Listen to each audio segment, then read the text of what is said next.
Welcome to the kitchen sink. We will chat, we will make you think. You will not want to go to the loo. You could miss a lot if you had that poo. Stay and watch and join in. Yeah.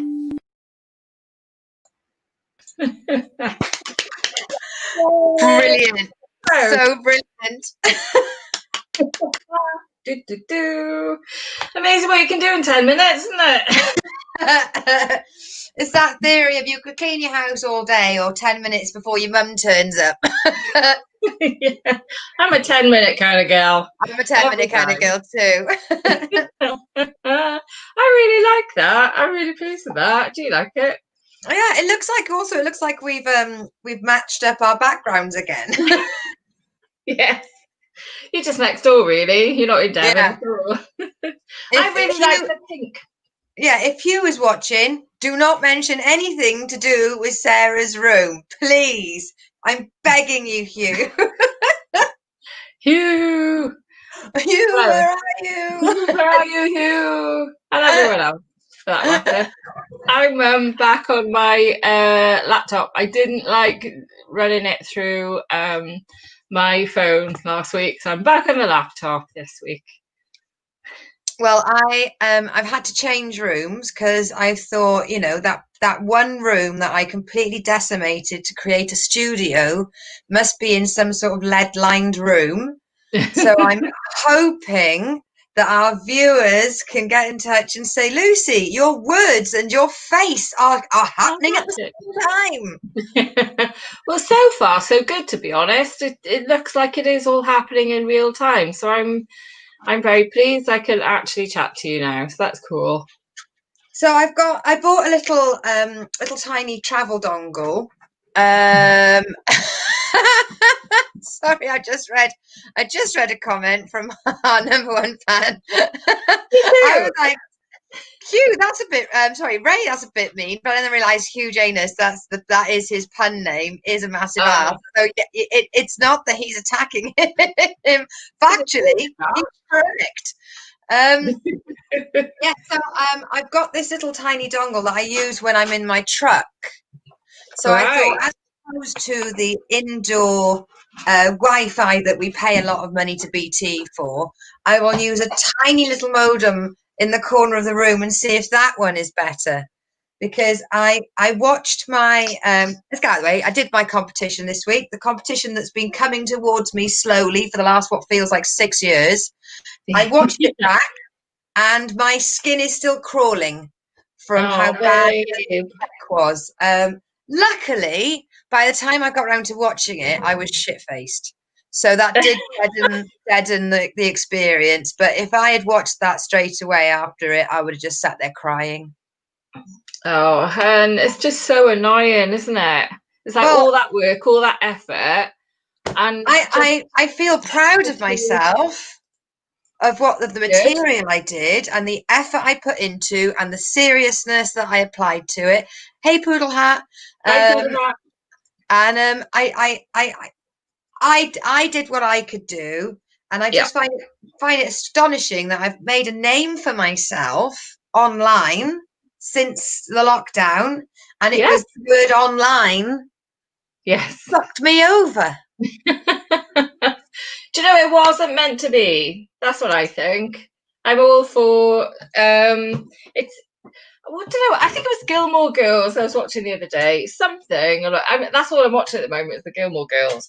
Yeah. And I think somebody somewhere said, you know what, you didn't get that because there's something amazing. No, that was it. I was on Twitter today, and Caitlin Moran was saying to someone, look, the reason you didn't, you got fired from that job is because an amazing job is coming around the corner. And I think you can apply that to everything. Everything happens for a reason.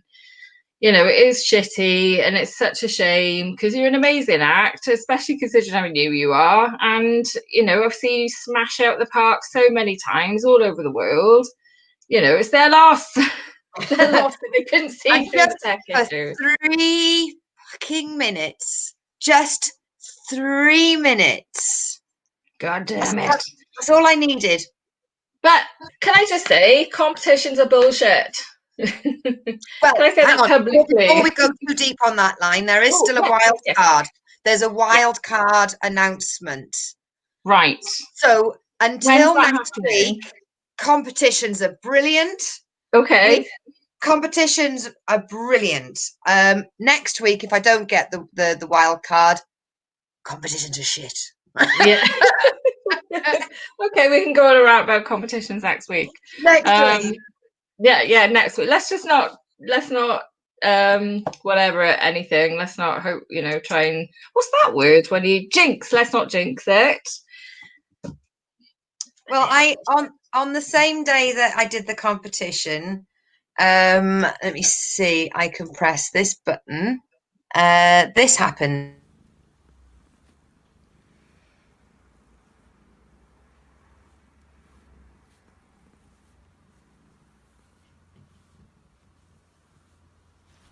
Ooh. She heard a noise. She was like, ooh.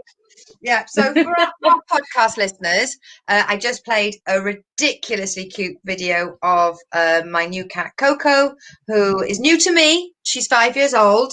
And she has decided that her favourite toy is a small Christmas pudding with a bell in it. It was, it was September. It wasn't like I had to tell her off for doing Christmassy things too early. Yeah. We had the old bank holiday. I'll let her Let's have just it. agree not to do anything until after Halloween. She doesn't give two shits. Come on and no, because obviously I wanted to come near the camera. She's over there licking. But yes, I have a mini rant brewing in me. Right. I warned you. Okay, Yes. so this is my mini rant. I went to Caerphilly yesterday just to see my brother, and we went to Asda's this morning in Caerphilly. Rock Now, and roll. Caerphilly is in the Aneurin Bevan Health District. Right. And they were the worst hit by COVID in the South Wales area, to the point where your amazing club, Rough As, and Joke in the Oak did a co-production charity comedy night to raise money for the Aneurin Bevan board. And for everyone that donated, I'd like to get their money back for them. I wanted to kick off today in Caerphilly because apparently there's a cure. Oh, is there? Yeah. Who says that? Yeah. On one aisle, I think I just wanted to run up and get some pasta or something, and there was about 8 people all in that one aisle and not a mask amongst them. So obviously everybody that's exempt must have just had that one moment there. It was ridiculous. Everybody was walking around with no masks in Asda's because apparently the worst hit area, why bother? Oh no. Tat tat tat. I gotta say, people around here aren't masking up very much either. And I'm in Swansea. Hello, who's this little one? This is Kitty. Has Kitty got a name? Her name's going to be Kitty, as in I'm naming it Kitty, as in Patricia Routledge's character. Right. Naming her after Aunt Kitty. Oh, she's so soft. She's like a cygnet's down. Oh, right. She's good. Coco kicks off and eats her. Yeah. Something, Coco's not. Mum. Hi, Mum. Oh, hi, Sarah. Hello. How are you? I just had to get this little kitty cat in because so cute. She's so new. Yes, do you remember that thing I do with I talk to the internet people?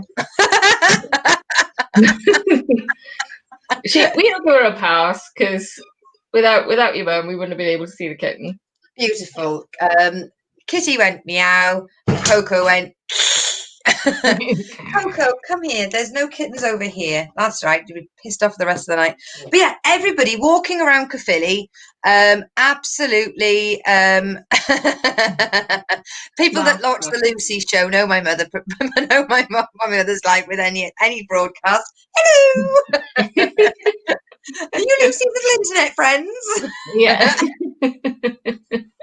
We're having a Lucy Show kitchen sink crossover at the moment. Crossover. That cat's fucking livid.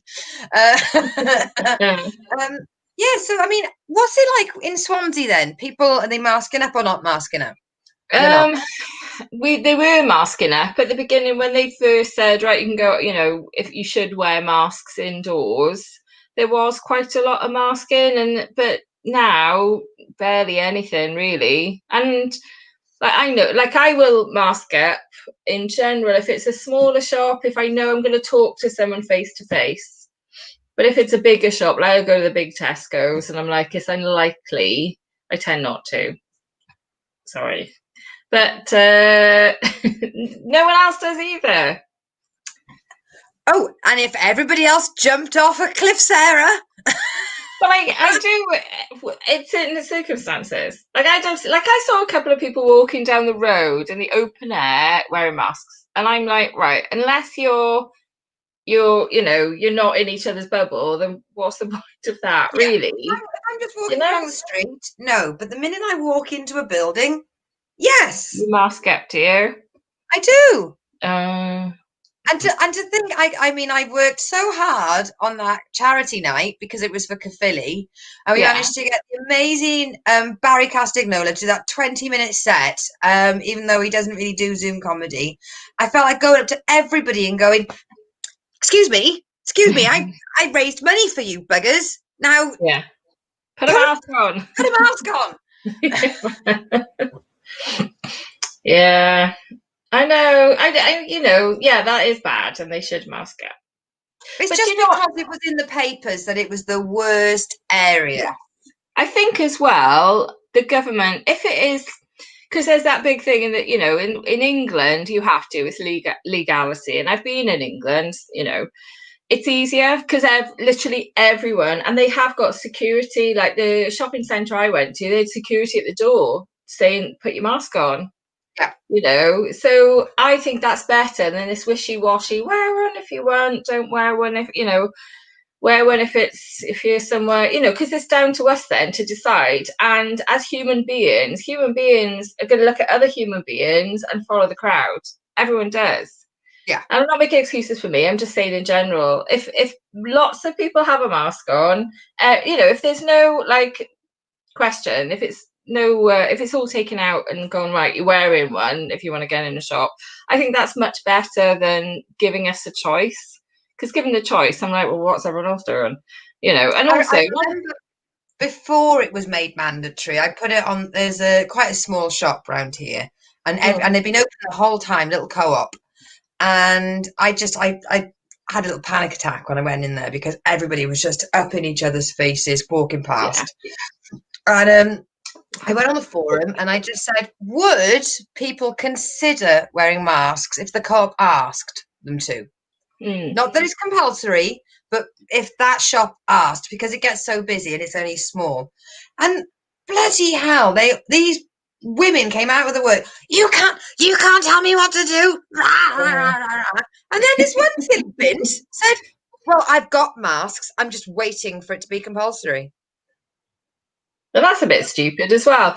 I do think, I mean, it might be a bit more shocking to you because you're normally in England where it is compulsory, and it's not compulsory in Wales.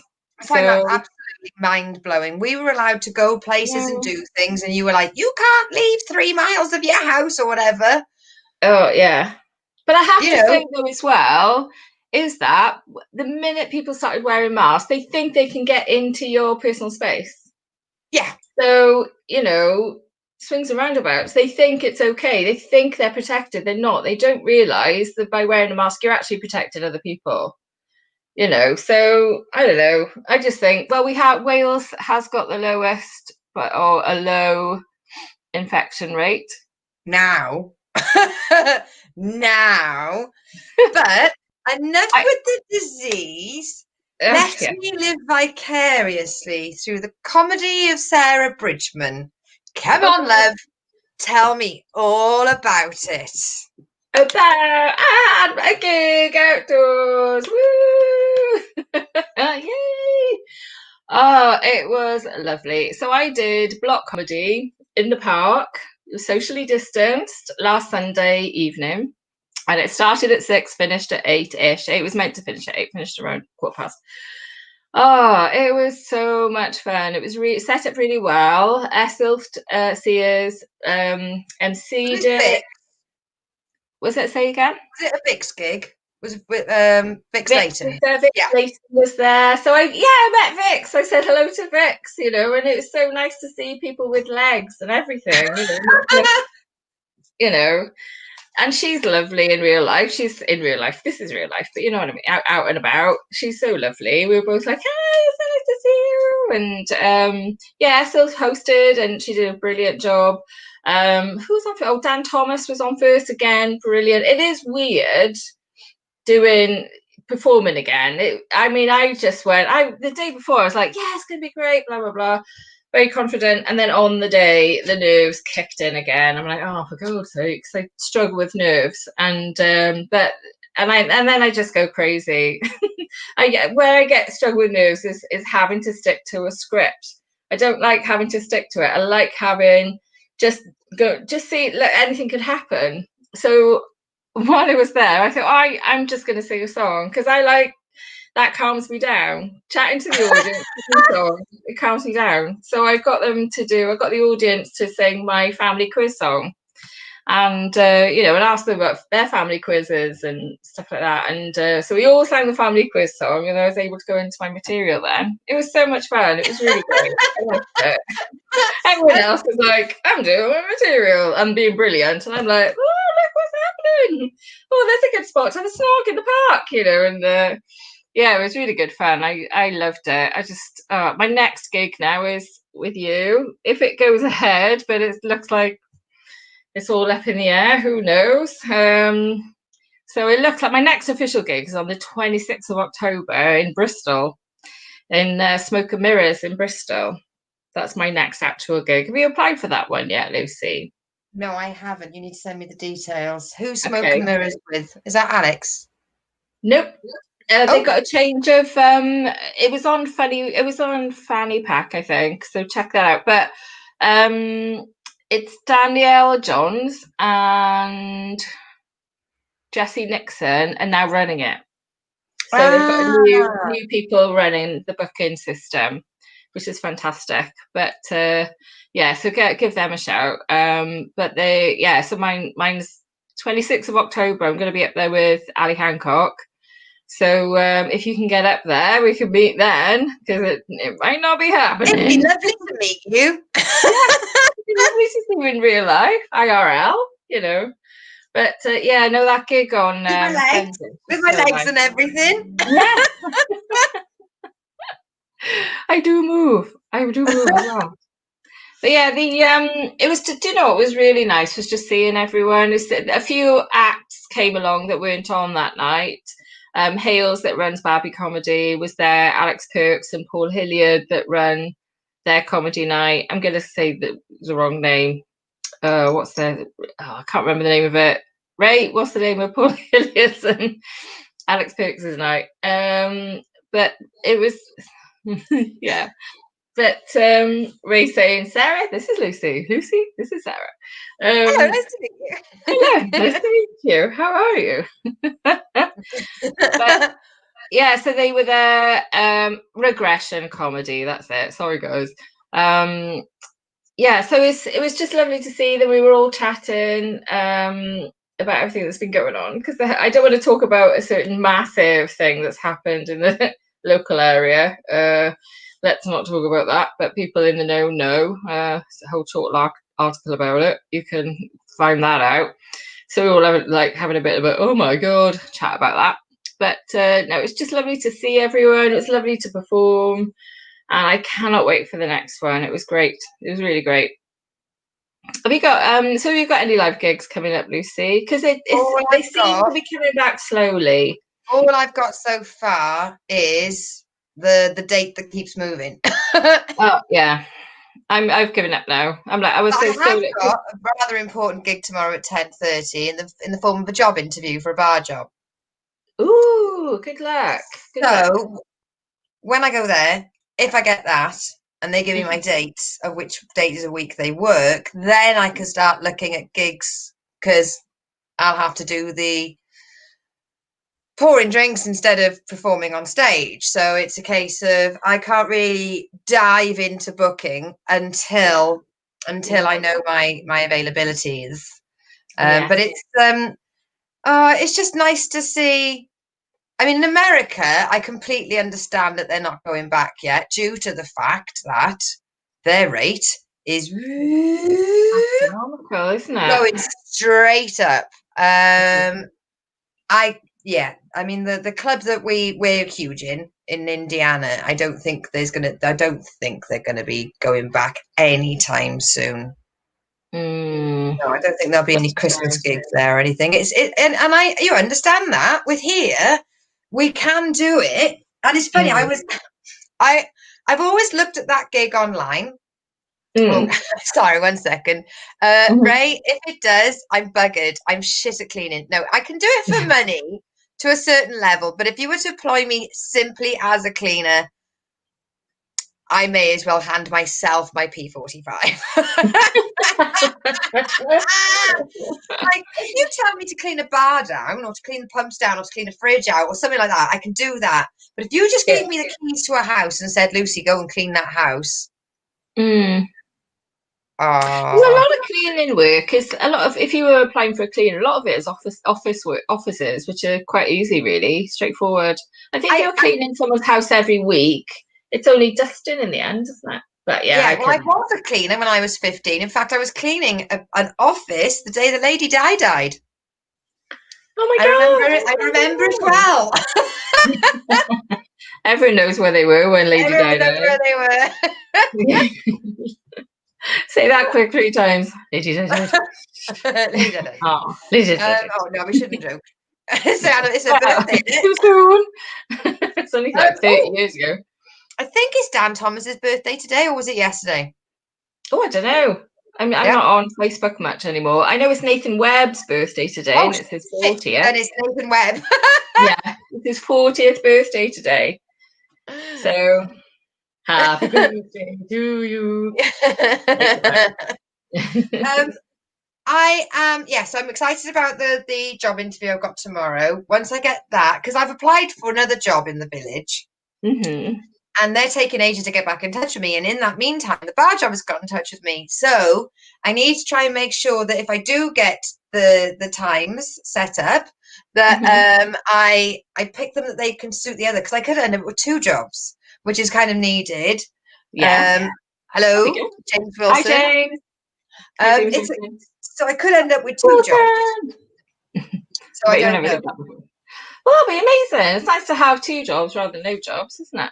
Yes, but I mean, I would have loved it if I'd had the jobs during the lockdown and I could do the gigs now.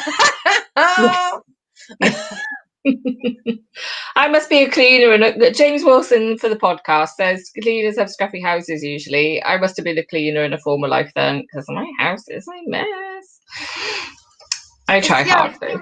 I do clean. I'm not a filth monster. It's just a case of, if you leave me unattended and go, right, clean this entire area, I'd be like, what's the bare minimum I can achieve? It's just boring. I like cleaning when you can put a podcast on, though, or you can put an album that you really like listening to, and then it goes no problem. But cleaning is boring. Yeah. Although there is a real sense of satisfaction if somewhere's minging and then you clean it, and so I do quite like potting around the kitchen or the living room. I'm like, right, I'm doing it today, and it's all I quite like that. It's a real nice thing to do. Can I just I'd like to bring something up as well before our guest comes on. This is my rant. It's not much of a rant-esque. Okay. Have you ever been on a diet, Lucy? Yes. Right. Okay. Isn't specific diet food that they make for people trying to lose weight, isn't it always a bit shit compared to normal food? Rice cakes. I never in my life. Yeah. I never wanted to eat a rice cake in my life. I'm just like, that it's like polystyrene, dieting's hard enough as it is without trying to make us literally eat, the inside of a sofa or something. But I found a rice cake. Not that I'm on a diet, I'm on a health food journey. £21 gone so far. But can I just add, and I'm not advertising here, although I would very much welcome a deal from Marks and Spencer's. Marks and Spencer's rice cakes with a bit of chocolate on. Whoa, game changer. These ones are gorgeous. I don't know what their chocolate's made of, but it's really nice. And they've got a caramel one as well. Although the caramel one has got loads of sweetener in it, and I know it because let's just say my system is very cleaned out as of earlier today. Oh, and I got a bit more. Oh, I wonder my half one went. These are rice cakes with caramel on. They're stunning. If you want to laugh at something with sweeteners in it, if you go onto Amazon and look up sugar-free gummy bears, the comment section is amazing. Yeah. So you eat some sugar-free gummy bears, and you're basically creating an IED in your back pocket. And people go on there and they buy these sugar-free gummy bears only to give in work. They take them to work knowing that they are going to cause a to-do. Yeah. Little pants explosion, and not in a good way. It's like lying on the floor after 10 gummy bears, writhing in pain as Satan spikes my arm. Satan's hot lava is erupting from your chocolate starfish. Work and nothing happened. Well, I tell you what, anyone on Slimming World or Weight Watchers who had a bit of a week of it, eat one of these the day before, you'll be fine. You will lose that half a pound. Trust me. It's really nice though. I only bought that up so I could eat online. I'm like, I could do with my caramel rice cake right now. James Wilson's written Ryvitas are all right with tuna. I know there are Ryvitas that come with fruit and honey in them. I don't mind. I quite like a Ryvita actually. Yeah, I like some aggressive Garibaldi. I don't mind those. Yeah, I quite like a Ryvita. They've got all sorts of Ryvitas now, haven't they? Oh yeah. They go with honey and raisins in.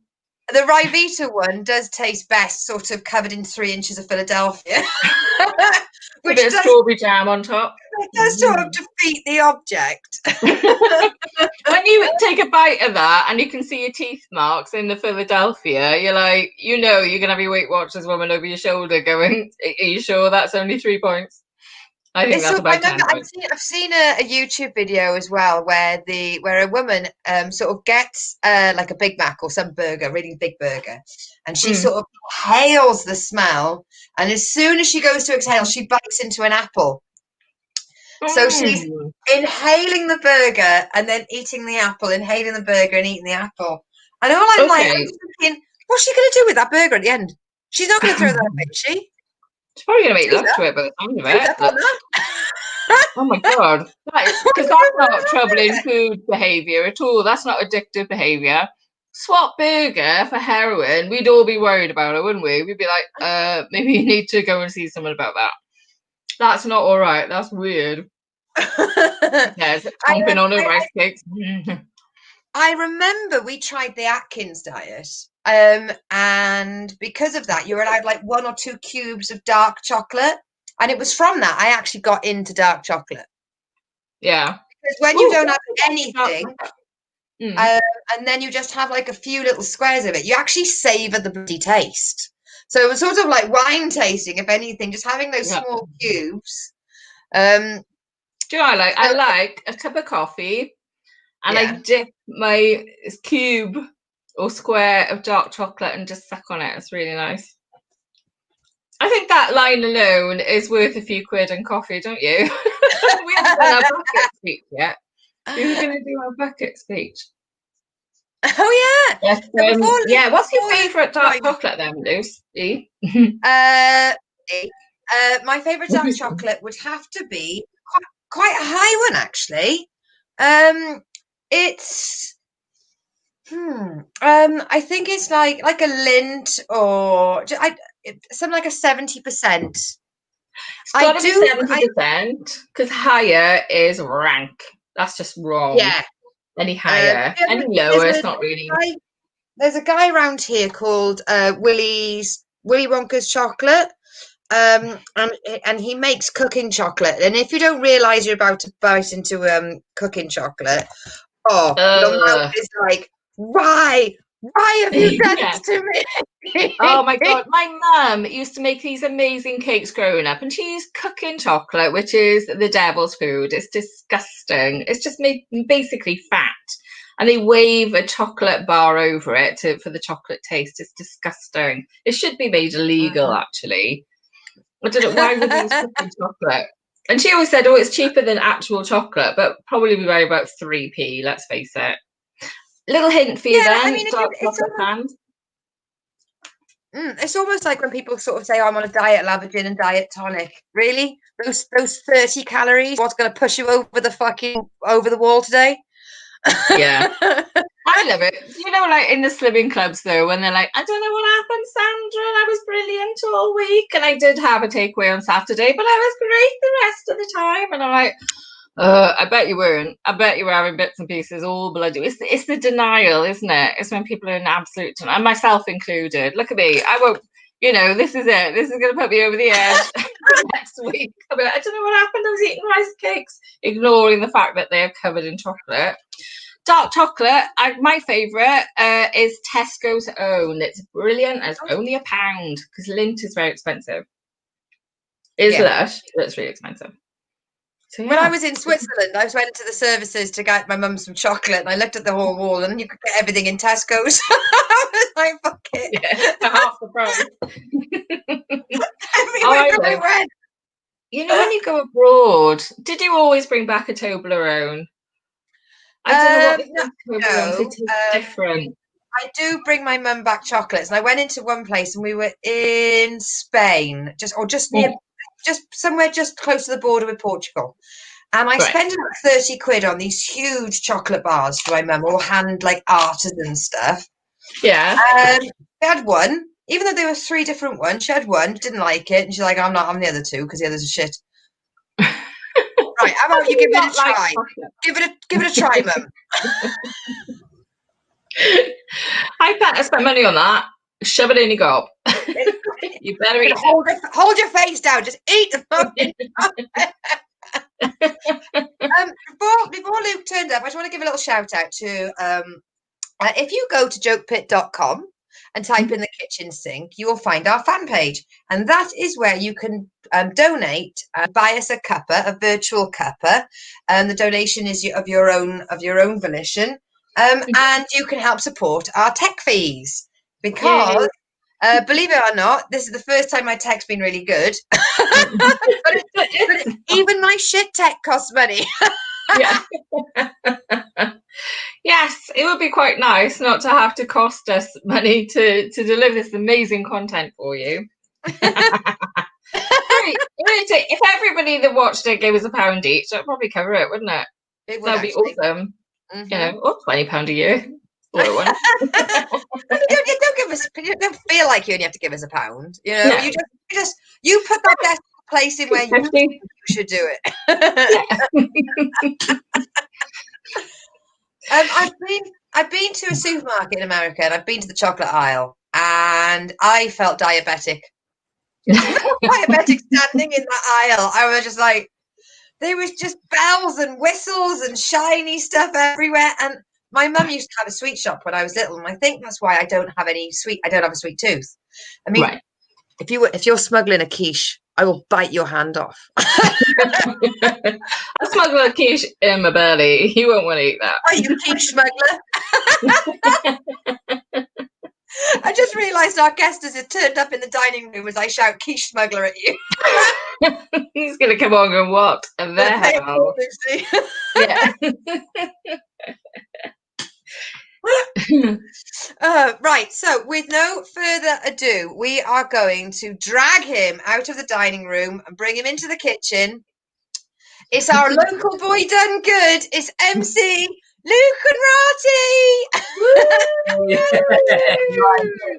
Hi, Luke. All right. You all right? Hello.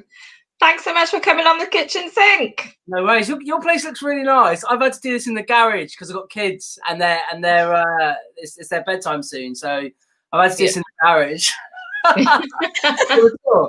There's a thanks so garage much. door. Very nice.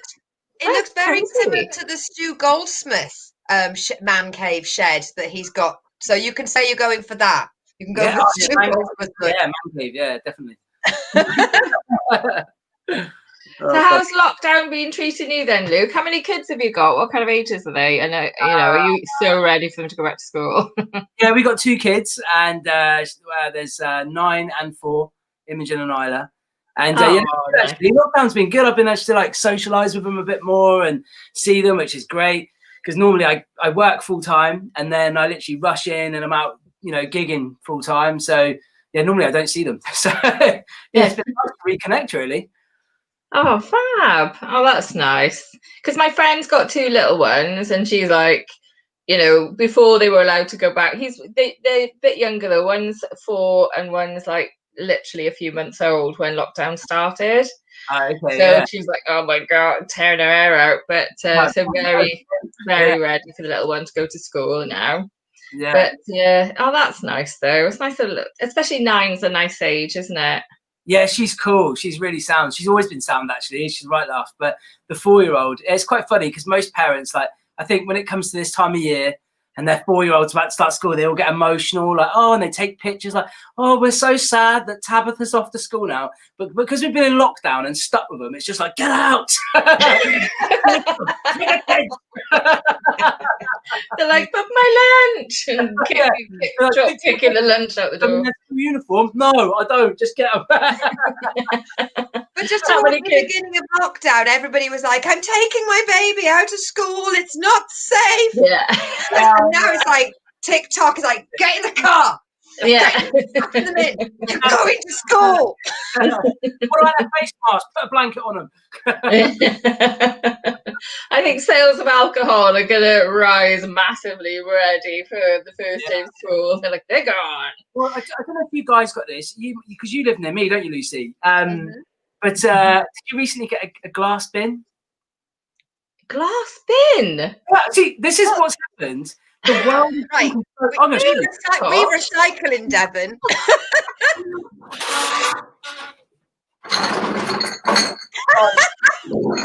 Look, we got one of these. Oh my God! Because that's how much we're all drinking now. Oh, a glass bin. I thought you meant like Cinderella in the glass. I mean, I honestly thought it was a bin made of glass. That was so cool. We thought it was a glass bin.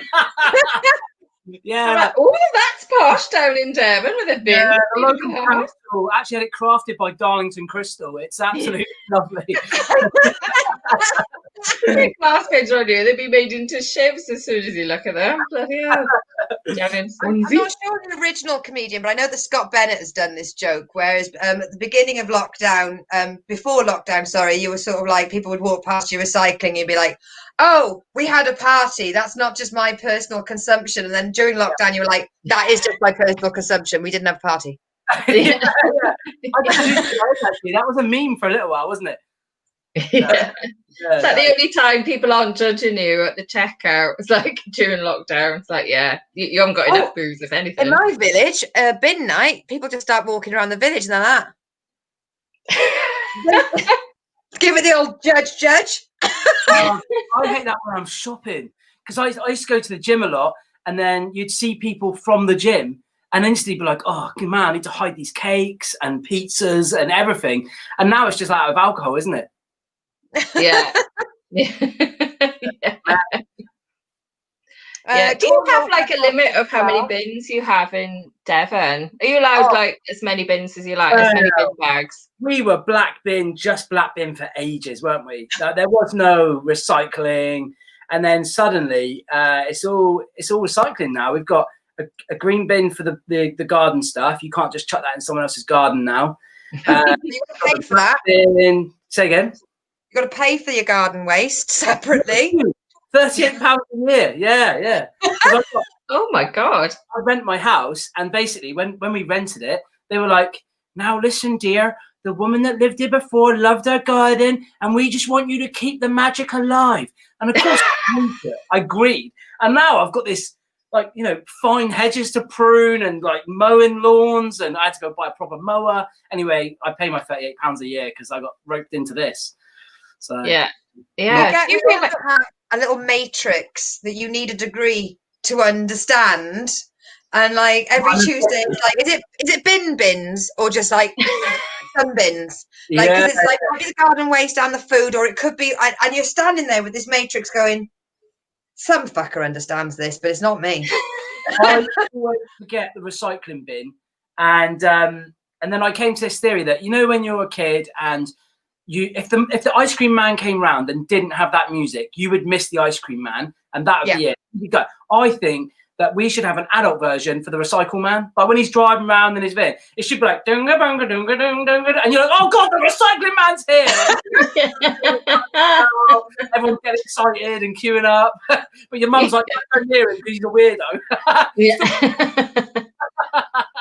I do my Lucy show on a Tuesday, which is bin day. So as soon as we've done the Lucy show, we take everything down, like all the props and stuff. We go and do the bins.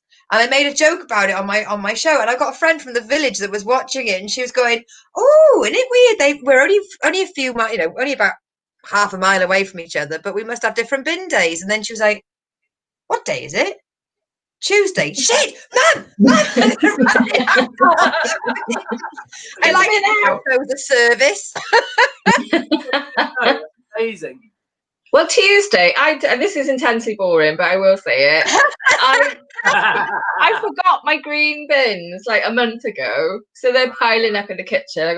Because talking about the glass bin, we put glass in a separate green bag in Swansea. So you've got a green bag for glass, a green bag for cardboard. You know, like whatever they decide cardboard is these days. And I missed it, so I was determined not to miss it. And then forgot. And then I kind of woke up to the sound of a truck outside. I was like, yes, like getting out of bed. And I was like, this is shit. It's only 6 a.m. We're allowed to put out at 7 a.m. Like rush downstairs. And this van, nothing to do with recycling at all. But I was awake. Just some random people just launching rubbish at me in your 90s. I didn't think I made that much noise. Sorry. I was looking forward to seeing Luke. Why? I was expecting you to be down the Beam Bridge t'other day. Oh, yeah. And it was going to be my first comedy gig out. It was comedy in the car park, Wellington Comedy Night. And it's through Wellington Comedy Night that I met Luke. And I was really excited to see comedy back at the Beam Bridge. But was it tickets or weather or planning or license? Ticket sales were all right. Basically, they thought it was going to thunder and lightning and whatever. And so I put a message out to the guests saying, look, we've only sold, I think we sold 40 tickets, but that was enough to pay me and the other acts like a decent wedge. So I was like, oh, we'll go ahead with the show, but we'll just move it indoors and cap it at 40 so we can social distance. And then the minute that went out, I was just getting emails saying, I'm not going indoors. I work with people that have that are COVID danger people. I don't know what they call them. And they were old. Oh, I work with old people. Anyway, and I was like, let's just cancel the show because it's not going to be worth it. There's too many people dropping out. But I had an absolute blinding result. So I cancelled the show on the Thursday. I was gutted because it was my second gig back. I had one in the garden, not my garden, but someone's beer garden the night before.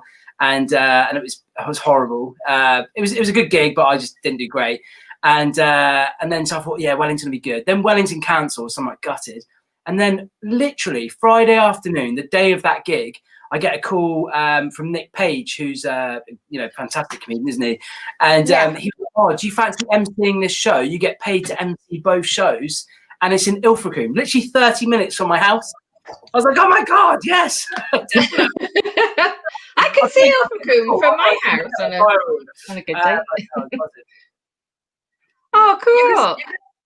Well, So she can see Ilfracombe from her house, but there's a very across the very water, yeah. water between us. We have a boat that goes over. So it was the Landmark Theatre in Ilfracombe, wasn't it? It's quite a big venue. Yeah. So how many did they have in there? Did they really? Oh, mate, I'm telling you now, that place was unreal. So it holds 700. And the first show we did, there were 16 people in. And I know. And then the second show, there was 39. And I'll tell you what, you might think you don't want to perform to 39 people in a 700-seater theatre.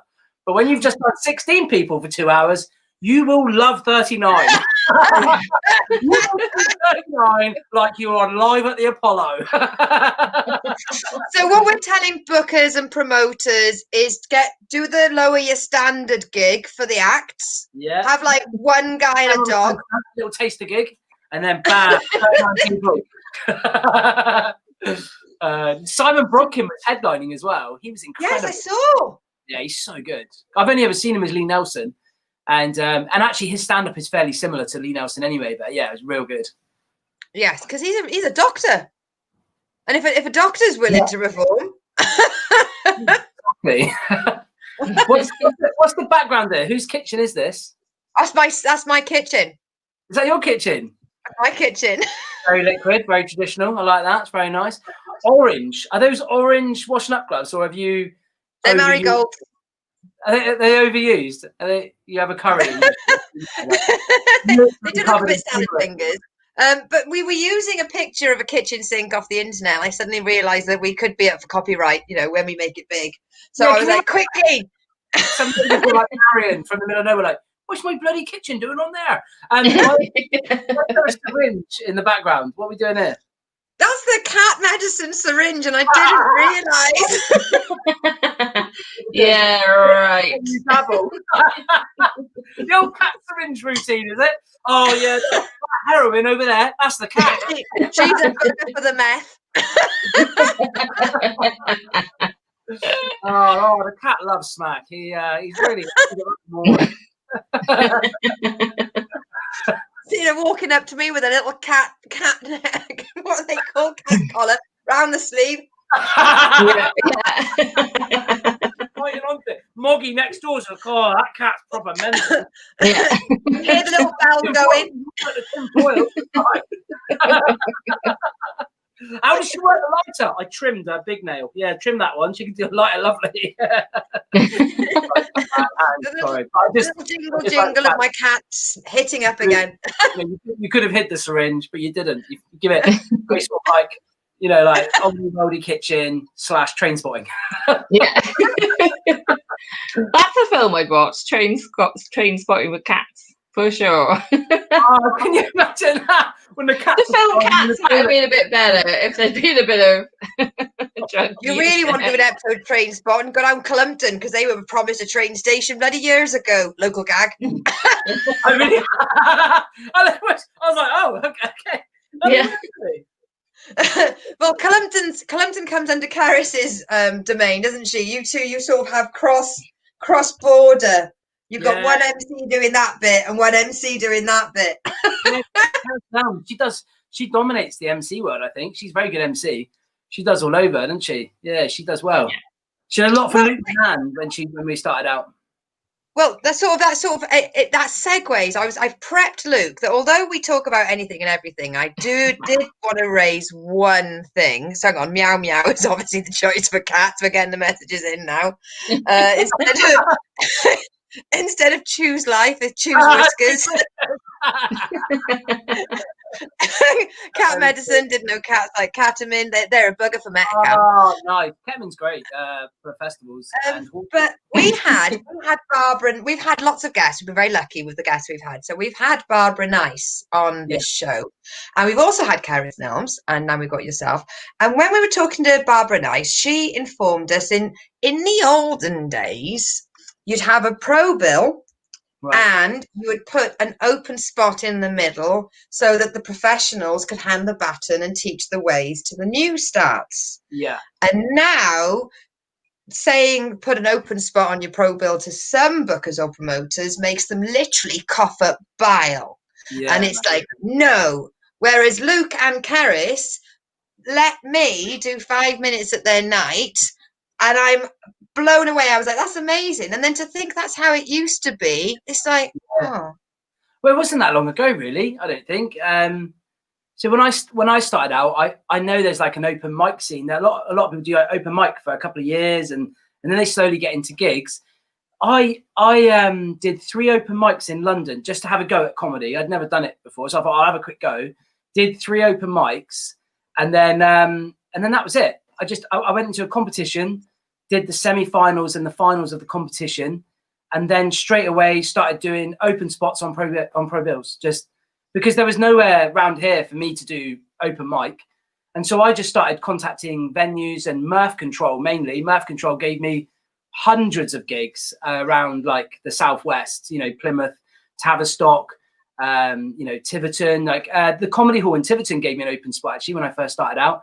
I was on with Craig Campbell and who else? Rob Deering. And I died so hard. It was the worst. I mean, one, I had to follow Craig Campbell, and then, you know, you die so hard, and then you think maybe it's the room. And then Rob Deering goes on and smashes the life out of you. You go, oh, and that is me. It's definitely me. So, yeah, I just went and did that because there's nowhere to gig round here, open mic-wise. I just went straight onto the normal, like, up-and-coming circuit. And then you stay, don't you, and watch the other acts and see how they deliver and how they are on stage. And I used to like watching the MC because, you know, that's something I was interested in. So I'd watch how they interact with the crowd and just how they segue jokes in and how they work the room. Keris Nelms is a really good MC to watch. Oh. Very good at, you know, I could pretty much tell you her set for MCing, but it's not just about what she does there. It's about how she gets that into the set. So anyone can just go up there and try and MC, but what she will do is she will pick on a couple and then she will turn material from her set onto that couple. And the audience will think it's completely off the cuff and think it's genius. But the reality is we know as comedians that what we've done there is just work the room. We've made it go the way we want it to go and then put that bit of material. And Keris Nelms is great at that. She's a good MC. Yeah. She's. Do you think that doing it that way has helped you develop quicker? Because I know, like, you know, I've run Rough As, as Ray keeps saying everywhere, RAP Rough As, it might come back. But but there are people that come to it's a new act, new material night. It's aimed at people. I just want to do because when I started, it's really hard. And some places that you go to, like there was one place in London I went to Turn Deaf, and the MC, you know, one of those ones where you have like 15 acts on all doing 5 minutes, and the guy running it was just so rude and so like, oh, you're a turn, you. And I had a guitar at the time. He's like, you can't have that on stage. He's just so rude and stuff. Really? Oh yeah, and he had that quite a lot. And I just thought, right, I would like somewhere where it's quite welcoming, particularly to the people that we're missing on the scene, like women, you know. But everyone's welcome. But I mean, this was 5 years ago, so it's worse than it is now. But yeah, I think some people do end up staying. They enjoy it, and it becomes a bit of a hobby.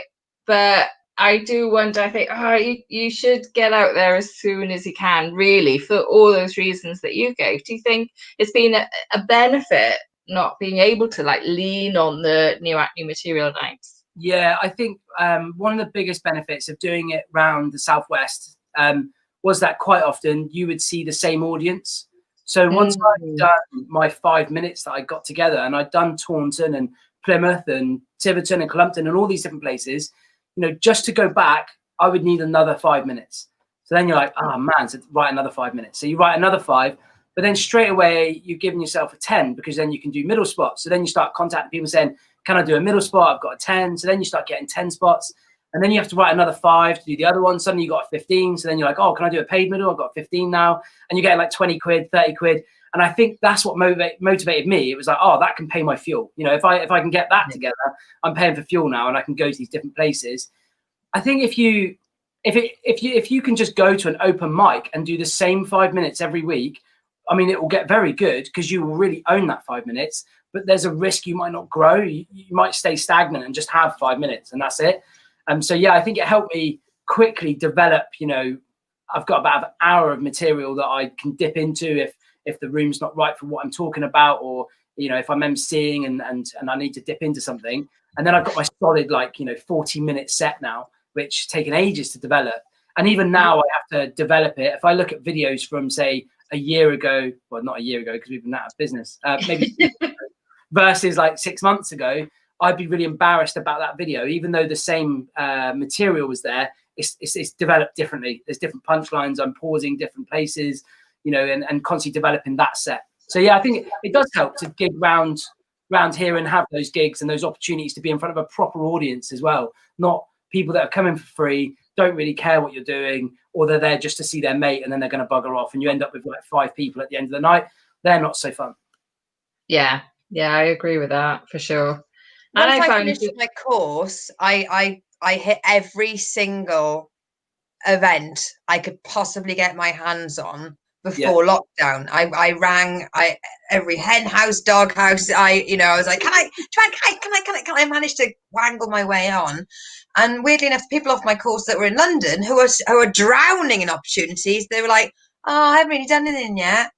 And there's me in my car up and down the M5, driving along for me 5 minutes. And I think maybe it makes us hungrier that we have to go look. I think like anything, you've got to want it, haven't you? If you get a rubbish gig and you're dying your ass, you've got to be able to get up the next day and want to go and have a go at it again and try. No one, very rare people just are brilliant at comedians straight away. And so I think, you really do have to have that drive. And there's sometimes you hear of like other acts that could get quite bitter and say, oh, they're so lucky they got this opportunity. But luck can only get you so far. And then you really do need to work harder. If I worked harder, there'd be more opportunities for me. But because I am in Devon and not pushing myself to go to like London or Manchester or, much bigger comedy clubs in the city, I haven't progressed as quickly as maybe I would like. But that's simply because I'm pretty chilled and, I'm happy doing what I'm doing. But, if I wanted to and to push a bit harder, maybe I could go full time. But and be, look what I look at as going, oh, look at that, they're really doing it. Whereas I still think I'm playing at it at the moment. That's interesting because you're such a busy guy. You've got a full-time job, you've got kids, they're a full-time job in themselves, and I'm single, I live alone, and I find it knackering. I used to I got a full-time job, but I used to, you know what it's like when especially in the early days, and you finish work at whatever time, 5 o'clock, you're straight out, somebody's picking you up, you're going up to Birmingham or somewhere, so you're in the car for like 4 hours, you do your 5 minutes at the Hollybush or wherever, and then you're back in the car, and then they want to go for a blinking burger somewhere, so that's like another 40 minutes out the car, and you're like, please, can we just go home, get home at 4 a.m, and then you're up at 6 a.m. for work the next day. And I think I got to year 5 and I went, I can't do that anymore. It's so much fun. I love it. And I really love the car journeys. But oh my God, it is knackering. So to do that with kids as well, I don't know how anyone does it really. Before I got ill, I was surprised. Now, when I got ill in 2018, and I got like a rare condition called Ramsay-Hunt syndrome. And it made my face drop on one side.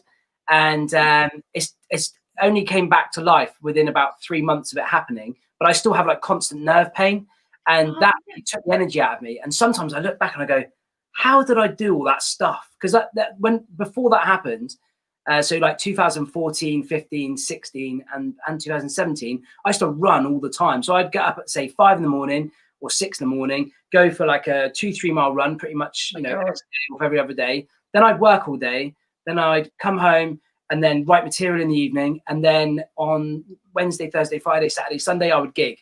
And I would still get up and run and do all these things. I did it for years. And now, after being ill, and I look back and I go, like, sometimes I get up at like 8 and I'm like, this is too much. It's probably already. I felt the same. With lockdown, I felt the same, because up till then I knew I was busy. Like, all my friends were like, I don't know how you do it. How are you so busy? How are you doing so much stuff? And I was like, I'm fine. I think this is all right. And then lockdown happened, and I was like, number one, I was like, oh shit, I'm gonna have to my brain's gonna start thinking about stuff.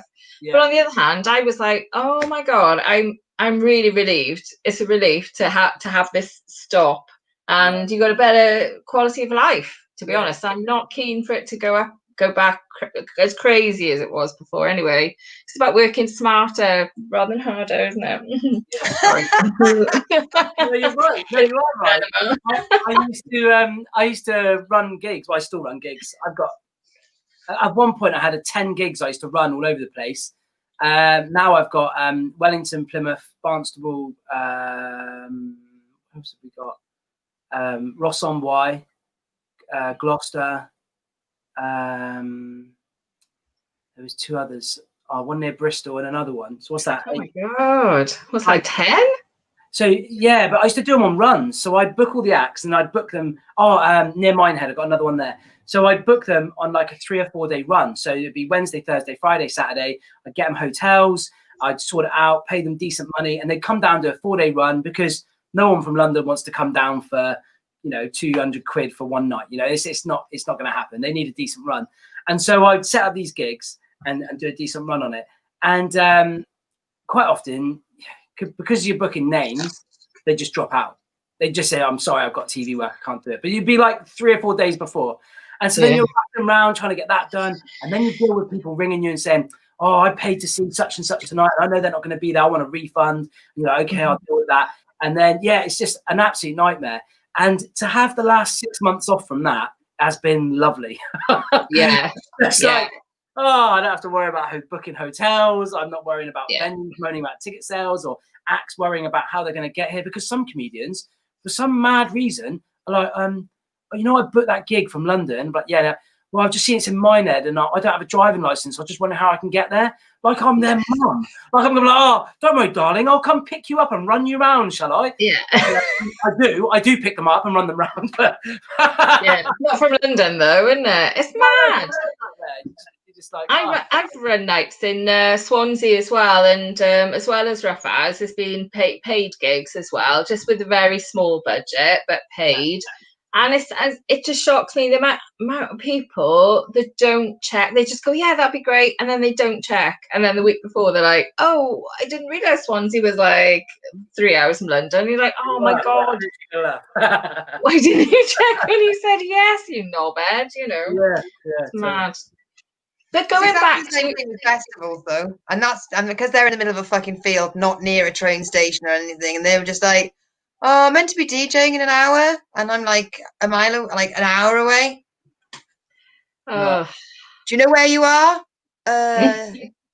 No. I'll send you a pin on WhatsApp. Wait, did you have to pick the DJs, did you? No.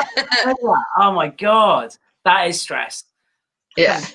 You take them to a hotel and you're like, could you just put the weed out for a second? You're standing next to somewhere like a Great Yarmouth and you're like, guys, please. Mavis next door knows what you're doing. Her grandson doesn't stop. Local neighbours all getting the munchies all at once. Yeah. I'm so hungry today. There's never enough dinner, is there, Doris? No, dear.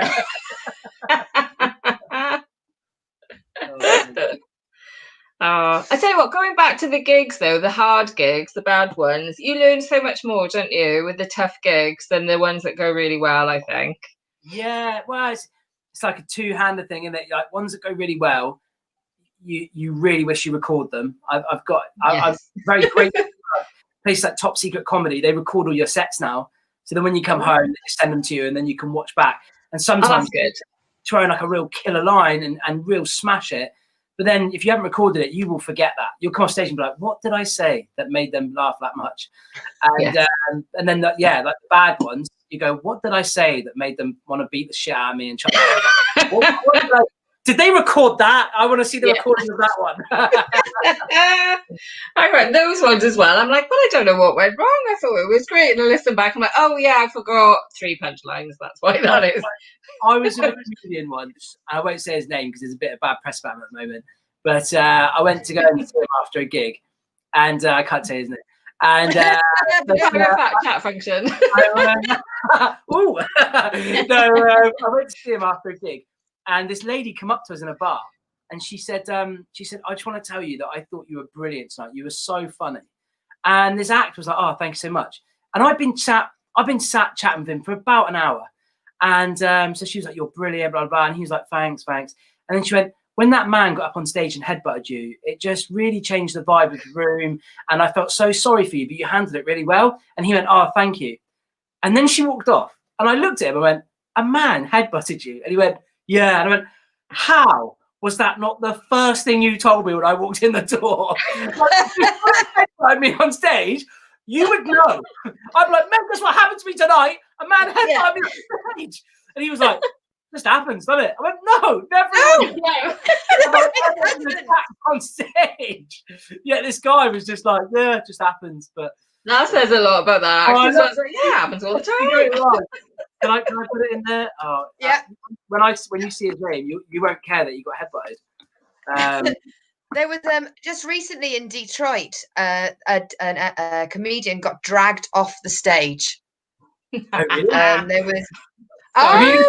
Okay. Good. Yeah, I knew you'd say that. Yeah. Bad press for him. But yeah. Hey, it's his first press by the sound of it as well. Say again? It was his first press as well. So what happened in Detroit? So in Detroit, there was a woman who was heckling, like proper special heckling. Oh, okay. And in the end, they were just like, "Can you?" The guy tried to use her in the set, and instead of just like being laughed at and fucking off, she kept going. So in the end, he was like, "Security, get her off." Yeah. So they took her out, and then her brother ran up to the stage, grabbed his leg, pulls him off the stage, and tries to bundle him because, I know brothers and sisters, it's always good to have your brother backing you up, but not when she's been the dick. No, yeah. My brother would have been like, "She's not with me." You see who? Never heard of it. Oh, people are messaging me privately on Facebook now going, "Mate, who's the comedian you're talking about?" Hello, you guys. All right. Jesus Christ. I gotta say that's off my bucket list now, because when you hear podcasts like Stuart Goldsmith's podcast, when he's like they talking about someone, maybe once in a blue moon, you're like, I'd love to know who they're talking about. Yeah, you know that. I could put my smug face on now. We did that with Jenny Collier, where we all had a different name, and the minute we sort of pressed end broadcast and we all said it at the same time, it was 3 different people.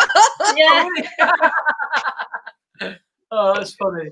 I think it was, "Don't you find that guy really creepy?" Now we'll talk about it later. We went with the creepy guy. Funny enough, there was a wealth to choose from. Yeah. It's not a good year for men in comedy, is it? It is weird how many weirdos there is, and quite scary as well. Like I've booked like countless women and car shared with countless women on gigs, and like to think that at some point in their career that they've gone through an uncomfortable situation, in comedy. I mean, never with me, thankfully, but they might in the back of their mind think, "Well, I don't really know Luke." Do you know what I mean? Like, I don't really know this guy. I've car shared like Sally Ann Hayward for 4 hours to London and back. Do you know what I mean? And do you know what I like to do though is pull pranks on people I don't know. And one of them I did, I filled up a glass bottle, a vodka bottle with water. And then when they got in the car, I just started swigging it. Just to test them. And they never say anything. I just driving along like, yeah, it's a bloody long drive, this, mate. Yeah. You know what I mean? Like, and they're just like, yeah, cool, yeah. I can safely say, out on the comedy circuit, it's like what annoys me is the fact that the people that do it get rebooked.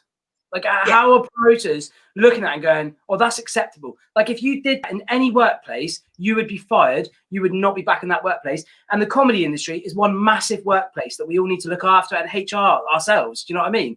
So if someone is a predator or, a bully or anything like that, they should just be wiped out. Like, they should just not be allowed. And anyone that is booking them should just be like ashamed of themselves, because I certainly won't book like the act I've named there. I just won't book him. Yeah. He said his name. Oh, yeah. I say that Daily Mail did that, so. Yeah, as a woman, I'm not surprised there's lots of creepy guys in comedy, because there's lots of creepy guys in society. You know what I find sad, and luckily I've not had to do this. I've been really lucky. I think partly my age, because I'm over 40, and partly my weight. I'm a chunky monkey.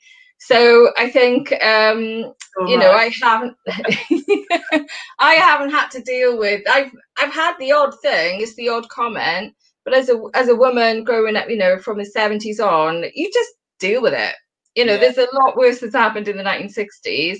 But what I love is that young women now are like going, "This is crazy. We're not going to deal with this shit anymore." And I think it shocked me, because I thought, "Oh my God, all these years I've been like, oh yeah, you just deal with it, don't you? You just move on, you know." And then when you stop and go, "Oh God," you know, when someone new comes out of the woodwork, because there was one just the other day. Is it James Vetch or something? His name is in America. Yeah. I'm like, oh, and like his star is rising because of was it a TED talk that went viral? Yeah. And it's like, oh, all these women are coming out going, "Yeah, he's a creepy fucker." You know, it's just like, oh, every time, you know, the worst. Every time someone comes out, usually it just makes me pause and reflect, and it brings everything up. What I really hope is that it doesn't suddenly just become another one. Oh, okay, cool. You know, like one, yeah. You don't want to it just happens. No, it doesn't just happen. Like there's so many people out there that I hate these people. It shouldn't just happen. You're right. Yeah. It was Dee Maxwell that made a really valid observation when she said, you're standing around in a group and one of the guys will be like, "Oh, Sarah, nice tits." And everyone laughs. Standard. If he doesn't get told that's not appropriate, yes, he thinks that's the gateway. Yeah. If everybody else chuckles at that one joke instead of someone going, "Mate, fucking wind it in, that's not on." Yeah. Then he thinks he's got that crowbar and that he can start. Oh, this is okay. Yeah, that must be fine. There was a comedian on the circuit who used to make. My mum's ringing me. Your mum? Yeah, my mum's ringing me. Might be urgent. What time does chicken come out? She won't be ringing me for that. She'll be like, "Have you eaten?" I better ring her back. Actually, shall I give it 2 minutes? No, you're on the phone. Let's say you talk to your mum. Right, you message your mum, text your mum. Luke, you tell us the story. Sorry, I'm gonna mute myself. I've muted her. Come on, we wanted to hear you talk to your mum. So there was a comedian on the circuit. Your mum rings, you're like, I'm like, is someone in hospital? So it might not be good. It could be something bad. I'm sure it's fine. I'm sure she's just like, "Are you coming over tomorrow?" Be like, just down the road, she's bloody gonna make jam again. I've already told my parents every week. Jam pad, no one's buying jam anymore. I've already told my parents every week for like 20 weeks. Thursday night I do a show, but one day they will notice. Sorry, guys. I'm intrigued. Come on, Luke. What was the story? Come on, there's a guy on the circuit. Come back to us. What was the guy on the circuit there? I can't remember. The inappropriate joke, and then men think it's acceptable, and then you said there was. Yeah, so there was a comedian on the circuit, and he used to make pedo jokes. And one day he was doing his set, and he came off stage, and all the other comedians just talked to him, right? And I'm just like, "Get away from me." And he's like, "What do you mean?" I said, "Just get away from me." I said, "If you think that's funny," I said, "Get away from me." He's like, "Mate, it's just a joke." I said, "No, it's not just a joke." I said, "It's a very real thing." I said that you can't make fun. He goes, "Well, isn't comedy supposed to?" I said, No. I said, "You don't get it." I said, "There's nothing funny about the subject you're joking about. Whatever you think you can say that's funny, there is nothing funny about that subject." And anyway, everybody turned on me. Everybody was like, "Luke, mate, he's a really nice guy. Why are you being so horrible?" I'm like, "Are you kidding? He's literally making the most disgusting jokes on stage." I'm supposed to stand there and go, "What a funny guy." Like, he wasn't even funny. None of what he said was funny. And yet I was the bad guy for pulling him up on it and saying you shouldn't. There seems to be this instant reaction. If you question anything in comedy, the first reaction is, well, if you're too sensitive for that, then you shouldn't be in comedy. Yeah, you're a snowflake. Like somehow being in comedy, it's exactly like Russell Crowe in Gladiator. And if you're not that person, fucking get out of the auditorium, mate. Oh, it's insane. But it's because I mean I started in February, hit the ground running, did 14 gigs, then COVID happened, and then I went online, and I've done about 50 online gigs and about 60 of these kind of shows and stuff. I've just been prolific. Annoying to some people, prolific to me. Confident for me, overconfident to others. And I've been enjoying watching the forums of people who are really experienced. And it is a case of anyone challenging anyone, be it about the Me Too movement or inappropriate material. It's this instant reaction. Oh, well, if you're too sensitive, shouldn't be in comedy. I know. It's just a quash line. All my jokes, I can't think of my jokes offending anybody. Like I just do observations of my own life. Do you know what I mean? There's nothing offensive that I say. But not that I think anyway. But I just think there's no point. Why are people so obsessed with offending people that much? Like, why would you upset someone that badly? Or if you were a victim of,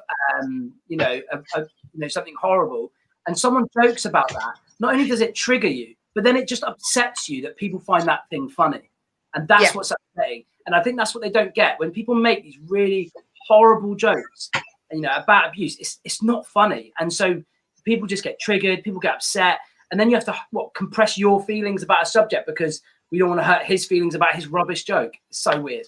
Anyway, so I was everybody, he's on the Southwest comedy circuit. Everyone was like, one of my friends turned around to me and said, Luke, because of the way you were to that guy for making pedo jokes, I can't invite him to my birthday now because he's worried you're going to beat him up. And I was like, are you serious? I should be beating him up. Around the car park and you not going, well done, Luke, well done, mate, lovely. Yeah. So, what can you do? It's weird, isn't it? That there's because in comedy there's no HR department. No. If there's, we would all be going to HR right now going, this is happening. Yeah, excuse me, one of the departments hasn't paid me for 4 months, like shit like that. Like, yes. Promoters don't pay. Yes. I had to chat with one of these promoters in the Southwest, right? And he had a load of money over from a gig, and he owes Axe money all the time. So I got this money right in front of him, and I said, right, that's the money you've earned from tonight's gig, right? And he went, yeah. I went, no, it's not. I said, that's your headliner's money. That's your opener. There's your middle spot. There's the MC's money. Do you pay the tech guy? That's his money. Now, you see that money that's left over there? That's your money. That little pile there is your money. And some of that belongs to the tax man. So make sure you put that in the bank too. I was like, this is your money. I said, stop putting this money on your rent and not paying someone who's traveled 400 miles for 150 quid to then not be paid for 6 months. Like, it's just the way the circuit is with paying bad payers makes me sick. I've never, ever paid anyone late in the 9 years that I've run gigs. God, that sounds like a long time. But I've run gigs for 9 years. I never pay anyone late. I paid cash on the night or, backed within 4 days, just standard stuff.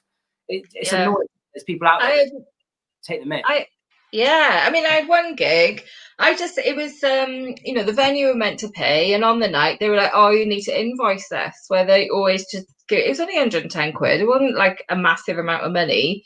And I just had a funny feeling they were going to be a pain in the arse. So I just paid the act out of my own money. And sure enough, that venue just gave me a runaround for 4 months.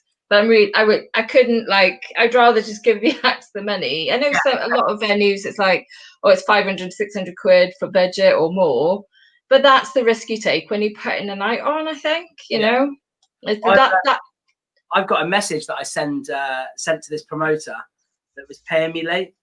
And I'll show you. Does that work on the screen? It will do, yeah. I'll just show you this message, see what you think. You have to talk about amongst yourselves while I just... We've had a message from Poodle Hat who says, I like to think of myself as cheeky but inoffensive. There are some dark topics that comedians can cover, but the darker the topic, the better the joke has to be. And as Luke says, with some topics, that's just impossible. Yeah. Luke was going to be such a guru. A really good joke. I've got to say, as well is that, isn't it always the way? It's never like the really good comedians that are about to go on to big things that do these offensive jokes. It's always the guys that have like, or girls that have just started, and usually men, but they've just started, and you're like, oh, did you really have to do that shitty pedo gag? Actually, it's just a sign of newbies. I know that my friend absolutely adores Frankie Boyle, but I can't take to him. I find him too. Oh, bring it back. We're going emoji style. So I've got his attention, hands above your head, hands across your chest, and a bat and a thinking thing. And then at the top it says, I have no idea what that means. And then it says, it's methods of protecting yourself when I come at you with my bat for late payment. I'm helping you / teaching you. And then the page straight away, Tim have done. It shouldn't have to go to that, shouldn't it? It really shouldn't have to come to that. It's just so annoying. And imagine if you're relying on that to pay your bills. Yeah. It's just like, it's disgusting to behave that way to other people. Like, especially because you've paid money to get to these gigs most of the time. You have a train ticket for, I don't know, 70, 80 quid or whatever it is now, or you've driven and paid for parking, and I've gone to gigs and got parking tickets. The gigs already cost me like 70 quid. Yeah. And you're like, oh great, I'm doing this for 120. So can't wait to take that 50 quid juice. Yeah. Like before Jongleurs went under, they just owed people thousands, didn't they? I was owed loads of money by Jongleurs, and it was really frustrating because I was very new. It was like 2013. I started in 2010. 2013, and I was like, this is like, I was like, I did their competition, Loaded Laughters, and came third for that. So off the back of that, they then gave me loads of gigs, and they were horrible though. Did you ever do Jongleurs? No, I watched, and I was very pleased not to have to do it. I went to, when Ignacio was on in Bristol, I went a few times. On the dock. Yeah, that was a nice one. Yeah. But the Cardiff was just crazy. It was mental. I enjoyed it as a member of the, and I think the acts did as well, because it was that kind of thing. It was just a bit mad, really. Yeah. A bit like Late Live, I think. A bit just mental. But the one in Swansea, there was like a Jongleurs in Oceana in Swansea, and it was more that the place, it was a shed, really high ceilings, you know. That Portsmouth, did you say? Say again, sorry? And did you say was that bad one? The one in Swansea. They had a Jongleurs, but it was like, it wasn't a purpose-built comedy place. It was part of the nightclub there. Yeah. So really high ceilings, miles away from the stage. The stage was like 7 foot in the air. It was just, and the acts were amazing, but the audience was always really quiet, actually. And it's like, even laughter, the laughter just kind of went as far away as that to your face and just died. So it must have been really hard for the acts. Portsmouth was the same. Portsmouth was in the back of Tiger, had really high ceilings. The room had no sort of atmosphere, and atmosphere really matters. You want that nice crowd. I like a good crowd, like a low ceiling, nice crowd. It's a really good feel, and I get a nice buzz out of that. Theatre rooms, I just don't. I don't like theatres that much. You've got that whole that massive distance between you and the audience, and it's a lot harder. You really have to appreciate, these acts that have made it and doing tours, just how good they are when they're making a whole room like that laugh and do so well out of it. They're good. Well, what got you into comedy, Sarah? Say again? What got you into comedy? Oh, midlife crisis. Oh, was it? Okay. Lucy, what got you into comedy? Yeah. I've actually always wanted to do it, but all of a sudden my stress of an unhappy relationship and unhappy job, sort of I left both within half an hour of each other, and then I was like, it's my time to be happy. Yeah. Like a mental breakdown. Shit. That's the best time to do it. Yeah, I'd always wanted to do it. I did when I was 18. I was 16, 17 actually. I was part of a drama group, and I was about a year older than the others, so I was often like asked to like look after them, even though they were only a year or two younger than me. And one day I went, right, we're going to do a comedy club, and I made them do comedy. I made them write. We didn't have a clue. This was like there was no internet back then, and I made them all write 5 minutes of comedy each. There's about 10 of them, and I had, and then we were in the Grand Theatre Swansea coffee shop, Footlights, on a Saturday afternoon. I just went on with a clipboard and went, ladies and gentlemen, we're going to have comedy now. Number one, I just brought this guy out, and they all clearly died. And I just thought, yeah, and I was like, didn't have a clue what I was doing. And I just thought, oh, yeah, maybe I can't do comedy. That's technically my first comedy gig. And I think they're all still having counselling now as we speak, years later. Oh, yeah. Wow. But I really wanted to do comedy, but just didn't think I could do it. Then all the gigs were in London. I didn't really want to move to London. It's just mad how things have changed in 30 years, really. Yeah. I wish I had the guts. How long have you been doing comedy for? I've been doing it 11 years now. I thought you said 30. I was like, man, how good do you look for your age? I started comedy in 1936, Luke, and I tell you what, the years have been great. I use Clinique, my mum's jam. I just rub it in. Let's quickly deal with the message we've had from Poodle Hat. Luke, was it you or Graham Wilkes that threatened to tell a promoter's mum on him if he didn't pay up? No, that must have been. That must have been Graham Wilkes. That must have been. And what got you into comedy then? So we've shown you ours. So I used to work behind a bar and used to make people laugh over the bar and stuff. And then afterwards, we'd have a lock-in in the pub, and so most of the staff would stay behind, and then some of customers would, and then I would just tell them stories of stuff like what we call stand-up now, but for me, just chatting and having a laugh. And then people used to laugh loads. And then one day there was a guy there who was like, someone who wanted to be a comedian and open mic and stuff. And he said I should be a comedian. And my friends were trying to convince me. So my mates got me to enter a competition called Southwest New Act of the Year. So that was in 2010. And then I went up to London for 3 days to meet up with one of my mates, Jimmy D, who was doing a bit of comedy. And so that was like my first time to have a go at it and see what it was like. And I didn't want to be a comedian. No, never in my life before that period had I ever thought of being a comedian. It was something that I saw on TV and was just like, wow, I've never been able to do that. And then right before I went up to London, one of my friends, Charlotte, she got me tickets to see Stephen K. Amos. So I went to go and watch that with my wife, Zoe. And the opening act for Stephen K. Amos was Sean Walsh.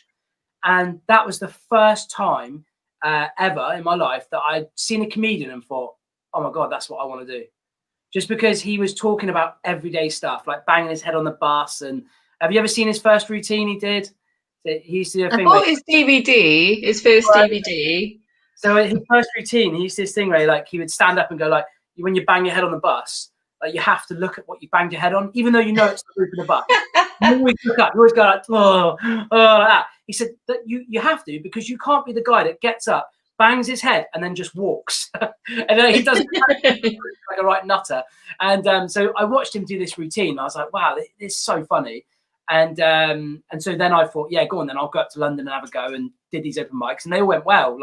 Didn't write anything, just went on stage and chatted like I was in the pub, and it went okay. And then when I did the competition, I won the semi-finals on the competition, and then I won the final on my fourth or fifth gig. And so then I was like, oh yeah, I'll give comedy a go. And then I didn't gig really. I did 11 gigs in my first year, from October 2010 to December 2011. I did about 11 gigs, and I was going to quit. I was just like, there's no point. Tom Glover started out literally the same time as me, and he'd done 70 gigs. James Alderson started out the same time as me, and he'd done 100. And I was just like, oh, there's no point in me doing this. But my wife was like, she thought I was funny. She was like, why don't you just start your own comedy night where you live, and then you can meet people and network. So I started Comedy on the Strand in Barnstable, which is a little cafe. It used to hold about 100 people. And straight away sold out. Like every month would sell out. And we had like Ramesh Ranganathan down, and Sean Walsh came down, and like, you know, really cool people came down and performed there.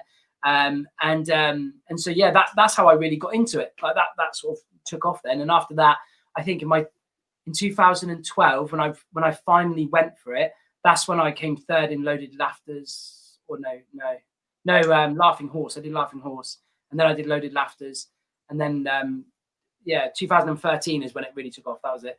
So yeah, 2013 was when I really went for it. Up until then, I'd done like, you've done more than me, Lucy, in my first year. Christ, gigs. I'm like, Jesus, man, I did 11 in a year. Like I didn't have the drive that you have now. I've got it now, but at the time I was just like, take it or leave it. I got a full-time job. I don't really need it. You know, I was happy just pottering along, really. Yeah. Isn't that interesting though? Like everyone's different. I think I'm really glad you shared that, because, you know, I think people do a few gigs and then they think they have to take it seriously straight away. Yeah. And I think that can really curb creativity. Yeah. Because, you know, you see people and they're trying so hard, and I'm like, you can be creative. Like when I started, I mean, I get embarrassed sometimes because I've done it for like 11 years, and you could kind of see that's the first question any actor go, oh, how long have you been going then? You know, it's either that or, oh, how many gigs have you done then? Yeah. And when I say, oh yeah, because I can't lie, I should lie really and say, oh, I've done about 3 years. But because I can't lie, go, yeah, about 11 years. And they're like, oh, okay, thinking, you can see the clogs we're in, weren't you better, you know, why aren't you more successful? People come around to you and they say, how many gigs you done? And when you've done like a year, you go, like 3 years, mate, 3 years, yeah, headlining everywhere, yeah, 3 yeyears. And then 10 years, and they go, how long have you been going? You got 2 months? Yeah, about 2 months. This is my second gig. Like, totally blagging it. Like, yeah, I'll just take it easy. Like when I first did Top Secret in London, obviously like nobody knows me. So I go to this club and there's all these acts that know each other and they're part of their own, like, it's like a family in London, really. They all know each other. I don't really know anyone. And then people like, you know, they were like talking to me, like giving me advice and stuff. And then I went on and did my proper stuff, and it went really well. And they were like, mate, wow, you did real well. I was like, oh no, it's unbelievable. But like, I've been obviously long enough. Yeah. Oh man, I frauded them. But I did every type of comedy going. I did like you know, musical comedy. I did some weird stuff. You know, and now it's more observational kind of stuff. I just think I'm glad, because it is a creative thing, and we shouldn't forget that it's meant to be fun as well. You know, I think a lot of acts just take it a bit too seriously sometimes, get really stressed about it. Yeah, you're right. I think when I first started out, I tried writing stuff that I thought people would find funny. So I used to, in the pub, talking to my friends, I would do just stories about my life, like just about my nan and my mum and stupid things, and people would laugh. And then when I did comedy, I was like, oh, I must make jokes. You know, I've got to make stand-up. And so I would go on stage and try and perform what I thought was comedy, and it just wouldn't go that well. And it wasn't until, you know, late 2012 when I started doing more stuff about myself, my weight gain, how people look at you when you're overweight. So like my first stuff that really started going well was like how if I walked into Topshop, they'd look at me like, oh, are you shopping for a friend, sir? You know, that sort of people, and like the barriers you get outside the clothes shop, so they should just make them smaller so people like me can't go in and feel that, you know, like, oh, go sideways, mate, and you're like, no, it's not going to work. And so I did all that sort of material, and that was my first proper good laughs. And then I was like, do you know what? I need to make stuff about me. Like people will only find what I find funny if it's really true. And so that's when I started doing stuff about parenting and relationships and like, you know, silly things. I put on weight. My partner's actually very supportive. She never takes the mickey out of my weight. But for on stage, I'm like, oh yeah, I put on loads of weight recently, but she would never tell me. She has these cute little hints. Like I bent over naked in front of her and she was like, ugh. It's just cute. It's just a real sweet cookie. You know what I mean? Yeah. More observational stuff like that. And then you get like the proper laughs. I think the fear of doing that kind of comedy is that, say for instance, you write a joke or you write a routine. There's got no emotional attachment whatsoever. You've just written something. No one laughs at it. You're a bit gutted, but there's no real disappointment. But if you tell a story that is a funny story to you and you have a connection with it and no one laughs, they're really not laughing at you. It's more vulnerable. You're going to be more vulnerable to do that, isn't it? Yeah. That's it. Oh, do you think, can I just quickly ask, right? Because I think as well, like, I think it was like my third gig. I remember, because it was horrendous. It was in Clevedon, and like quite often the third gig is the third gig curse, isn't it? The first two go quite well, and then the third one you die in your ass, and that's a real sign of do you carry on or not. But I was told then, oh, you should enter a competition. And I think you see people in competitions and it's so slick and it's 5 minutes, and people like you and me, we like to chat. I like to go on stage and I love to chat to an audience, and I love to find, out about people and find the funny and what's going on in the room. Yeah. And I think there are so many competitions now, and I do worry. They don't seem to, really value being able to just talk. Not every act can do it either. And they don't seem to value that so much, do you think? Then in my opinion, they seem to value more, oh, you've got to be joke, which isn't my strength, to be honest. I'm always trying to work on that. Yeah, so I totally understand that. And before, I said, must have been about 2014, I used to write a piece and it would take ages and ages and ages, and then there'd be the punchline. And I used to think that was all right. That's how you do it. And yeah, me too. I went to see Jill Edwards in Brighton, and she's this amazing comedy coach. I went in there, chest puffed out, really confident, good, I don't know, like hour of material, of rubbish, really. I walked out of there with just shy of 20 minutes. Yeah. She sat there and she made me write out what I was saying on stage. And then she was like, we don't need that word. We don't need this. We don't need that. And then just reduced everything I was saying. But what it meant was anything I was saying on stage had impact. Whatever I was saying, it was a little bit of a joke or a little bit of a laugh. It constantly needed to be getting laughter out the room. So if it wasn't, there was no point in saying it. Unless it's crucial to what you're trying to build up to, it just didn't matter. And for example, I used to talk about how my daughter goes to a posher school, and once I got mistaken as a bouncy castle owner when I was at one of the birthday parties. Now, to get to that punchline, I never fitted in at her school, and it was really embarrassing, and they used to all try and say hello to me. And then one day I got invited to a party, and I was going around a party and I couldn't talk to anyone. I went to the bouncy castle, and when I was at the bouncy castle, this man came up to me and said, oh, do you do a lot of these? Is it a busy time of year for you? And then I realized he thought I owned the bouncy castle. That was literally people laughed. It was okay. But when I saw Jill Edwards, she made me break down my material and find other bits in it. So what I did was I dug out that paperwork when I first met with her, and I restructured that joke. What happens when I go to school? Oh yeah, the parents do try and talk to me, but why is it awkward? Oh, because they're posh people and they always do that thing where they go like yeah, and I always mimic them. And so I do that on stage, and that gets a laugh to take the mickey out of that. And then it links to going to the house, and how when I first went to one of the houses that my daughter goes to school at, one of the dads was like a proper thoroughbred human, like oh hello, nose falling off and shit like that. And so like I took the mickey out of him. And then I take the mickey out of the whole situation. And when I get to the bouncy castle story, I've already had about 3 or 4 laughs before I've even got to my main punchline. Now, obviously, the risk is that by the time you get there, that punchline is not going to be as strong as anything you've said on the way. And so when I first did it, it wasn't. When I said I own the bouncy castle, people just went, okay, because the other stuff was funnier. And when I did that live at a gig, I panicked and just went, oh, so I took a booking. And that got out straight away. And then I was like, oh, and then I took a deposit because I've been messed around before. And then suddenly I was able to make this really long joke with loads and loads of little punchlines out of what was just a really long story before. And so that's how I am. Like if you're a storyteller, you just need to find all the tiny little laughs. So that's what she told me, like break it down. Like where can you find a laugh in this little section here? Oh, right. Well, we'll put one in there. That's a laugh that you can get. And that's how you build on it. That's how I build it. That's brilliant. Thanks for that, Luke. That's awesome. I'm going to take on board. I've got a nice story that I want to do in my set, but it doesn't. I want it to be more than just a nice story, and I think using that, I think that's what I need to do. I'm going to rip that off. It's Jill Edwards. Have you ever heard of her, the coach? I haven't. No. Oh my God, she's amazing. So she runs the Comic Boom in Brighton, which is a comedy course that anyone can go on. There's loads of people. Angela Barnes did it. Jimmy Carr, Ramesh Ranganathan, Sean Walsh.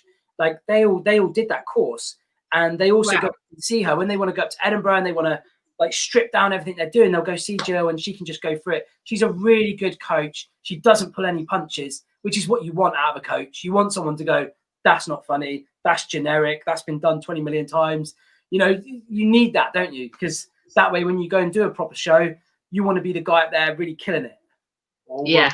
I started using Maggie Irvin from Exeter, and I know that Sarah's used her as well. And she's so brilliant because she'll find out what it is you're trying to achieve and push you 150 times more than you're like, oh, I'll tell this joke because it's funny. And she's like, push it further. What's funnier than that? Keep going. And I was like, I'm just doing a dick joke, Maggie. And she's like, make it a bigger dick. It's not always the way. It took me years to discover editing. I was the same. And also I think I accepted, you know, I like just any laugh, you know, any little mediocre laugh. I'd be like, great. And I was never someone to go, stormed it. But I'd be like, oh, yeah, that was great. Lovely. And then I discovered editing because I just wanted, there's a local competition called the Welsh Unsigned Stand-Up Award. And I kept entering it out of spite in the end because I was like, I'd enter I think it was only 1 year I missed. But I entered every year and I'd get to the semi-finals every year apart from 1 year and then jump out. And they'd always say, you just need that killer punchline. You just need that killer. And every time I appeared at the Glee or, you know, auditioned at the Glee, they'd be the same thing. You just need that killer punchline. I didn't have a fucking clue what they were talking about. And then I realized the final time I entered, it was like, oh, you mean editing. They just said you need to edit your set, you know, so you can get more jokes in, which is what I did. And then I made it to the final, and then it hasn't been since. But I'm very aware of the. Sorry, go on. You go again, Luke. Have you ever heard what Boyle says when he's going to write material? No. He says, I'm just going to go write some sentences and then find some surprises to put on the end.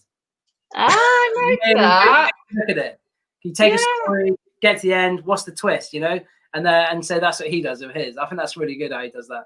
I love that. Yeah, I've not heard that before. That's brilliant. That's exactly it, isn't it? I'm very aware. I'm interrupting because I'm being mother, but I'm very aware that we've had Luke for an hour now, and he does, like he said, he has, you know, he has a woman that likes him and children that belong to him. But I will, before I let you go, Luke, first of all, I want to say thank you very much for letting me have that amazing opportunity on your pro bill. That was mind blowing to be able to say that, you know, I've been on the same stage as Scott Capuro on my 4th fucking gig. Yeah. I made sure I took a picture of the poster and I said to my friends, I sent it to all my course mates because we'd been told to watch him for our homework. And I said, oh yeah, I'm on with Karen Bailey, and then just sent the picture and just sort of went, the phone's that's going off. Oh my god! And I was like, yeah. Talking to him now. But I have to say as well, your ability to work the room in the Beam Bridge, it is a cracking crowd to the point where now you know their names. I mean, there's that family that always sit in the front. You know all about the daughter and the boyfriend. Yeah. That's true. And it's perfect if anyone's edgy when Luke says, "Where are you from?" and they don't answer, you're like, "It's Bridgewater, isn't it? Bridgewater, we know it's you." And I had 2 friends with me from Bridgewater, and they were squirming like this. And that's because you're common. That's because I can take the piss out of you.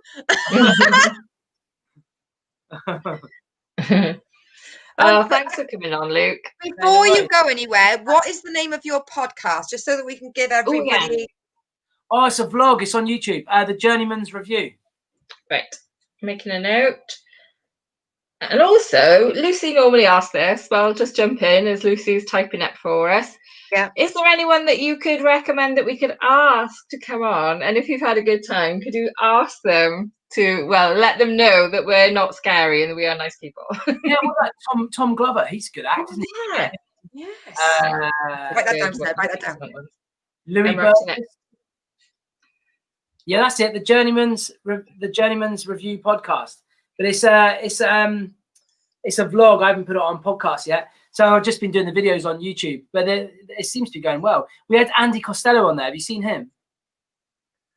He's a stand-up comedian, and he is a stand-up comedian, but he's actually like an ex-convict, ex-police officer, cage fighter, heavyweight boxer.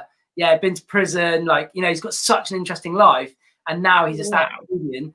And so I interviewed him on my vlog just to talk about how his life went that way. So it's like, yeah, and he's a cool dude. Yeah, so check it out. Yeah, Journeyman. Oh yeah, I'll check that out. Sounds really interesting.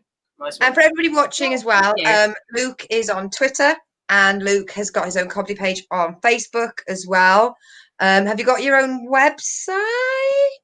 LukeHonnoraty.com. Stay with me. Just stick a com on it. It was just available. Just Google Luke Honnoraty and it'll all come up, won't it? And I hope that's all that'll come up. Yeah. Funny. Oh, thanks so much, Luke. We really appreciate it. I'll see you soon. Cheers. Yeah, see you soon. Darling. Thanks, Luke. Bye. Take care. Bye. Oh, what a great. Didn't I say he'd be nice? How great is he? I mean, I know that you know he's nice, and I know he's nice, but I said, didn't I say he'd be good? Yeah, no argument for me. I always knew Luke would be great. Such a lovely guy. Great act. Great advice as well. Fantastic. I've made a few notes there. Got Jill Edwards, and I'll be checking her out as well. See if she'll come on the show. Ooh. Always that.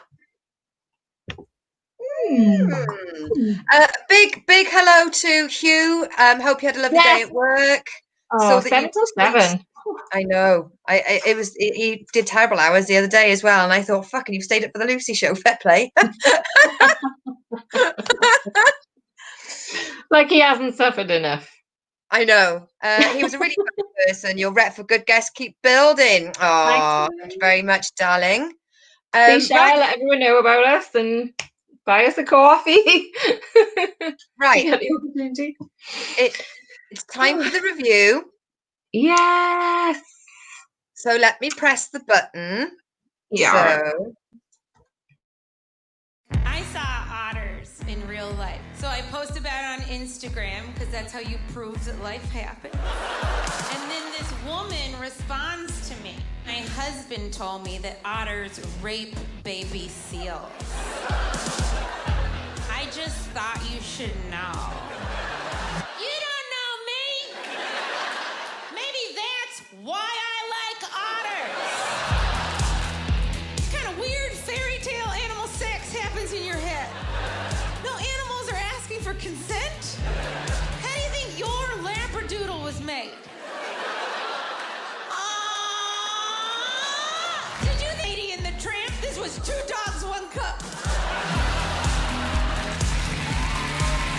Man, this is fun. Jeez Louise.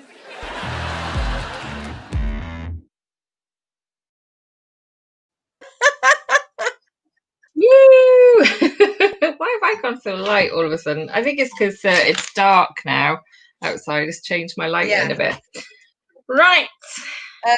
Now Poodle Hat has done his homework. Well done, Poodle Hat. Yeah, well done. 5 points. For me, where have you been hiding this woman? I know. Brilliant. How many weeks in are we now? And we wasted that bloody time on what's his face, the Australian twat. What's his? I know. She's amazing. Well, shall I tell you that a couple of years ago she was all over everything. She did. I knew she was a writer for The Late Show and other American stuff. But she really came to light. She did the Correspondence Dinner, which is an American thing. And it was huge because I think Trump, it was his first year maybe or second year being president. Oh, is that her? I know the story, but I didn't know the names to go with it. Yeah, so for anyone that doesn't know, she was like, I mean, they don't have many women do the comedian spot or the White House Correspondents' Dinner. And I've heard her in podcasts since say, look, no comedian is keen to do it, but it's you know, it's a really good gig and it's always really well advertised, really. You get amazing publicity. And so I knew about that story because she was all over, and I knew she had a Netflix sort of chat show, like a late night type show as well. So when the joke show came on, I don't know why. I was just like, I never thought, oh yeah, I really want to watch her. But by the time the joke show came around, I liked the trailer, and I just thought, oh, let's give this a go. And I was blown away, and I was like, oh my God, why haven't I watched her before? She is phenomenal. So having given that intro, I will let you go first because she was my suggestion, and we usually do that, don't we? So do you want to go first? She goes straight into the Tiffany Haddish category of punch you in the face. Which, for those of you, if you're a new viewer, that doesn't mean that we think the comedian's going to punch you in the face. Is that her material comes out and she's just like, all right, it's a fucking comedy. Bang! No bells or whistles, is there? I won't lie. The woman, I mean, I have been told that my voice can grate, even Satan nerves. But sometimes her voice was never one tone. Her voice goes sort of husky, high pitch. It's a very variable tone. Sometimes it did like go on a bit, but oh my God! I mean, she's edgy. She pushes the envelope without making it obvious that she's just, oh, what's shocky. I mean, her material about men having periods, brava. Yeah. I mean, so last week we had Victoria Wood, who mentioned periods quite a lot, considering it was 1986. And it was mainstream TV. And then you've got Michelle doing it on a Netflix special and making it funny. So it's not just like, oh, women are doing jokes about periods. Yeah. But I liked the way that she got the message across. Women are too quiet about the things that we shouldn't be quiet about. And the idea of like having, Captain America tampon for boys, because if they were I'm dropping flesh out of the hole is how men would discuss it. I thought she was refreshing, lively, entertaining, enthralling, inspiring. Bravo, Bridgman. Yay! I'm so glad. There was with Maria Bamford. There was a little bit of a, oh, she like it. Michelle Wolf. I'm like, no two ways about it. You will love her. She's just fucking amazing because no bells or whistles. There's no, it's literally she just comes on stage and starts. And her first joke, I know we were talking about dodgy jokes with Luke, but her first joke is a rape joke and it's fucking funny because it's hilarious. And she does joke after joke after joke with about rape and all, but not rape, animal. I just watch it. How do you approach it? It's not like it's not the rape that we care about. No, it is fearless. She is fearless. Her jokes are lean. Talking about editing, there's no conversational style. They're all joke, and they are lean. They've got less like Victoria Wood. I'm going to interrupt. Like Victoria Wood, what wouldn't necessarily be a punchline is a punchline with her because of her deliverance. Whereas Tiffany is always, I feel she's always very good at, she's delivering and she's got everything's a snappy wordplay. She is absolutely brilliant. Yeah.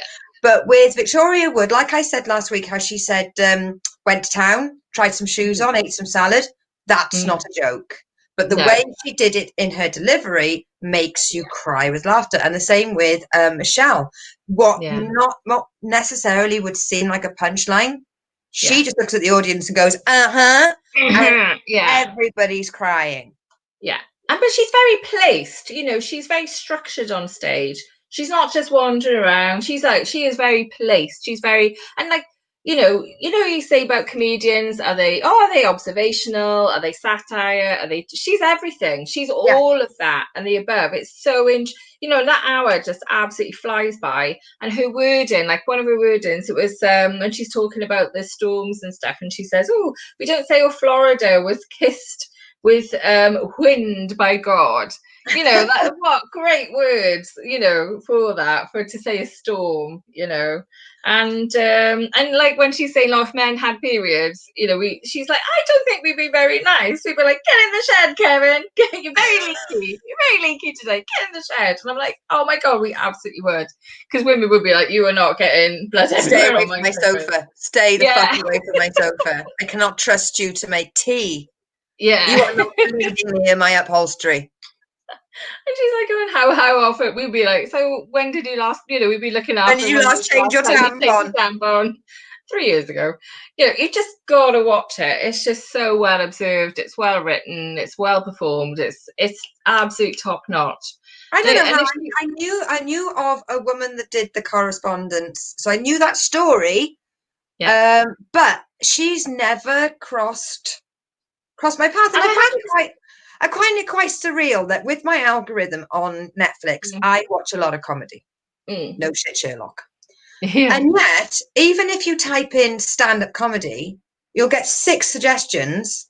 And even though somebody could have a title called, I don't know, like Sarah Bridgman stand-up comedy special, that won't come up. Like if you click on that and then you click more like this, the stuff that comes up is not the list. There is when you give me these suggestions and I find them on Netflix, then they come up. But just by going comedy or putting another comedian in, hoping for more like that to come up, it doesn't. I don't know why they're restricting their own products from being enjoyed. Yeah, I don't know either. I mean, I had Chris D'Elia, of all people, before all the stuff that came out about him, and I managed 5. I normally watch any show, even if I think, well, it's not for me. I will give it I'll keep watching it anyway, because I'm so interested in the craft. But he was just so shit anyway. I was just like, oh, this is fucking right. It was like watching, middle spot on, a middle of the week show. I was like, how has this man got a special? It's awful. But I will say with Michelle Wolf, I mean, I watched Joke Show and I was like, I have to watch everything she's ever done. I have to watch it. I've got to say, I think that is her best special. Okay. I'm trying to think what her other ones are. I put it on Google. And it might be it might be that one. I've watched it before, obviously, but today I didn't get the opportunity to watch it all the way through again, but because I had to write our intro then. But let's have a look. Just have a look, see what other ones there are of hers. But I think she's amazing, and if she was a bloke, she'd have even more out there. Oh, she'd be up there with Michael McIntyre. She's and Jimmy Carr. She reminds me a bit of, to be honest. Fast, punchy, succinct persona, energy. I absolutely adored her. I can't thank you enough for bringing this woman into my life, and I thoroughly enjoyed it. And because I was watching it for homework. And my week's been quite busy. I was watching 10 minutes here and then 5 minutes there and then 15 minutes there. So I will actually go back and I'm going to watch that uninterrupted. Yes, good. You know how it is. The thing is, there will be times that you and I could sit in front of the TV with absolutely nothing to achieve and we can watch loads of things. And the minute you have to watch something by a certain time, no time can pass your life. No free time. No free time for me. Yeah. And then like my mum walked in the room and there's this woman shouting about otter rape. And I'm like, I'll be there in a minute. The other show that I absolutely loved of hers is Nice Lady. And I think you'd love it. Nice Lady is the name of the show. But I think it's only I don't think I watched it. We'll check it out. I'll bring it up on Netflix now and see if it comes up. But I think I listened to it because I listen to a lot of my comedy when I'm driving because I've got Google Play. So it might have been on Google Play only. So, but she's amazing. I just love her so much. But Nice Lady. When you love somebody, you think, I love this. I'm going to try and find everything possible. So I watched Joke Show first, and then it was Nice Lady. Yeah, it's not on Netflix, so I think I just listened to it on Google Play. But I might even Yes, look at the only thing is, I'm not a big fan of like. And I know this is me being absolutely pointless. This is an opinion that, trust me, if Michelle Wolf hears about, she won't even blink, right? And right, J-Lo did this when she had, like Timberland boots. Yes. Right, she had them made into sort of high heels. Yeah. So Michelle had trainers that were made into high heels, and I was like, she kept walking around, and my eyes kept going to her shoes. I wrote down, because I sat down and, right, come on, you're going to watch Michelle, because I tend to sit down with pen and paper, so I know what I'm going to write about the show. Yeah. Luckily, I know that there's not much really to talk about in terms of, the stage craft, because when you watch the first few minutes, that's pretty much her all the way through. It's just, she's on stage, she's walking, there's no like dancing or anything like that. And my first thing I wrote down was shoes. I loved her shoes, and I didn't say it because I thought I don't want us to talk about what she looks like. But her shoes I've got it. I'll bring us down. Bloody women, that's what I talk about, is what they look like. Return of shoe of the week, don't start. I honestly, that was a feature that I regretted as soon as I started it. Who would have thought I'd done shoe of the week on my show for 17 fucking weeks? Oh my god. But yeah, I loved her shoes. I thought they were amazing. Yes. And before, in case, right, I ignored this a little bit, but yes, loving the backdrop, Sarah. This is Hugh making up for last week's. This is Hugh making up for last week's destruction that he caused. And the reason why I'm giving you special props for this, Hugh, is because you didn't mention that her pictures are crooked. I haven't either, because I thought she was going to fuck off and straighten them. They're as good as I can get them, so they're not gonna get any straighter. They're like that. But someone who rented my room for a year put those nails in the wall. That's why they're so. That's. And I went, right, I'm gonna put some pictures in there then. That's why I. Yep. That's not all she did. She did terrible painting as well, so that's why I had to repaint it. So it's my turn to recommend next week, yes. Yeah? Ooh, right. Let me guess. Is it going to be something from the 70s or 80s? Is it going to be a TV show? I love all your suggestions as well, because they're all different. Who is it going to be? Is it Morecambe and Wise? I'm only teasing. I know you so well.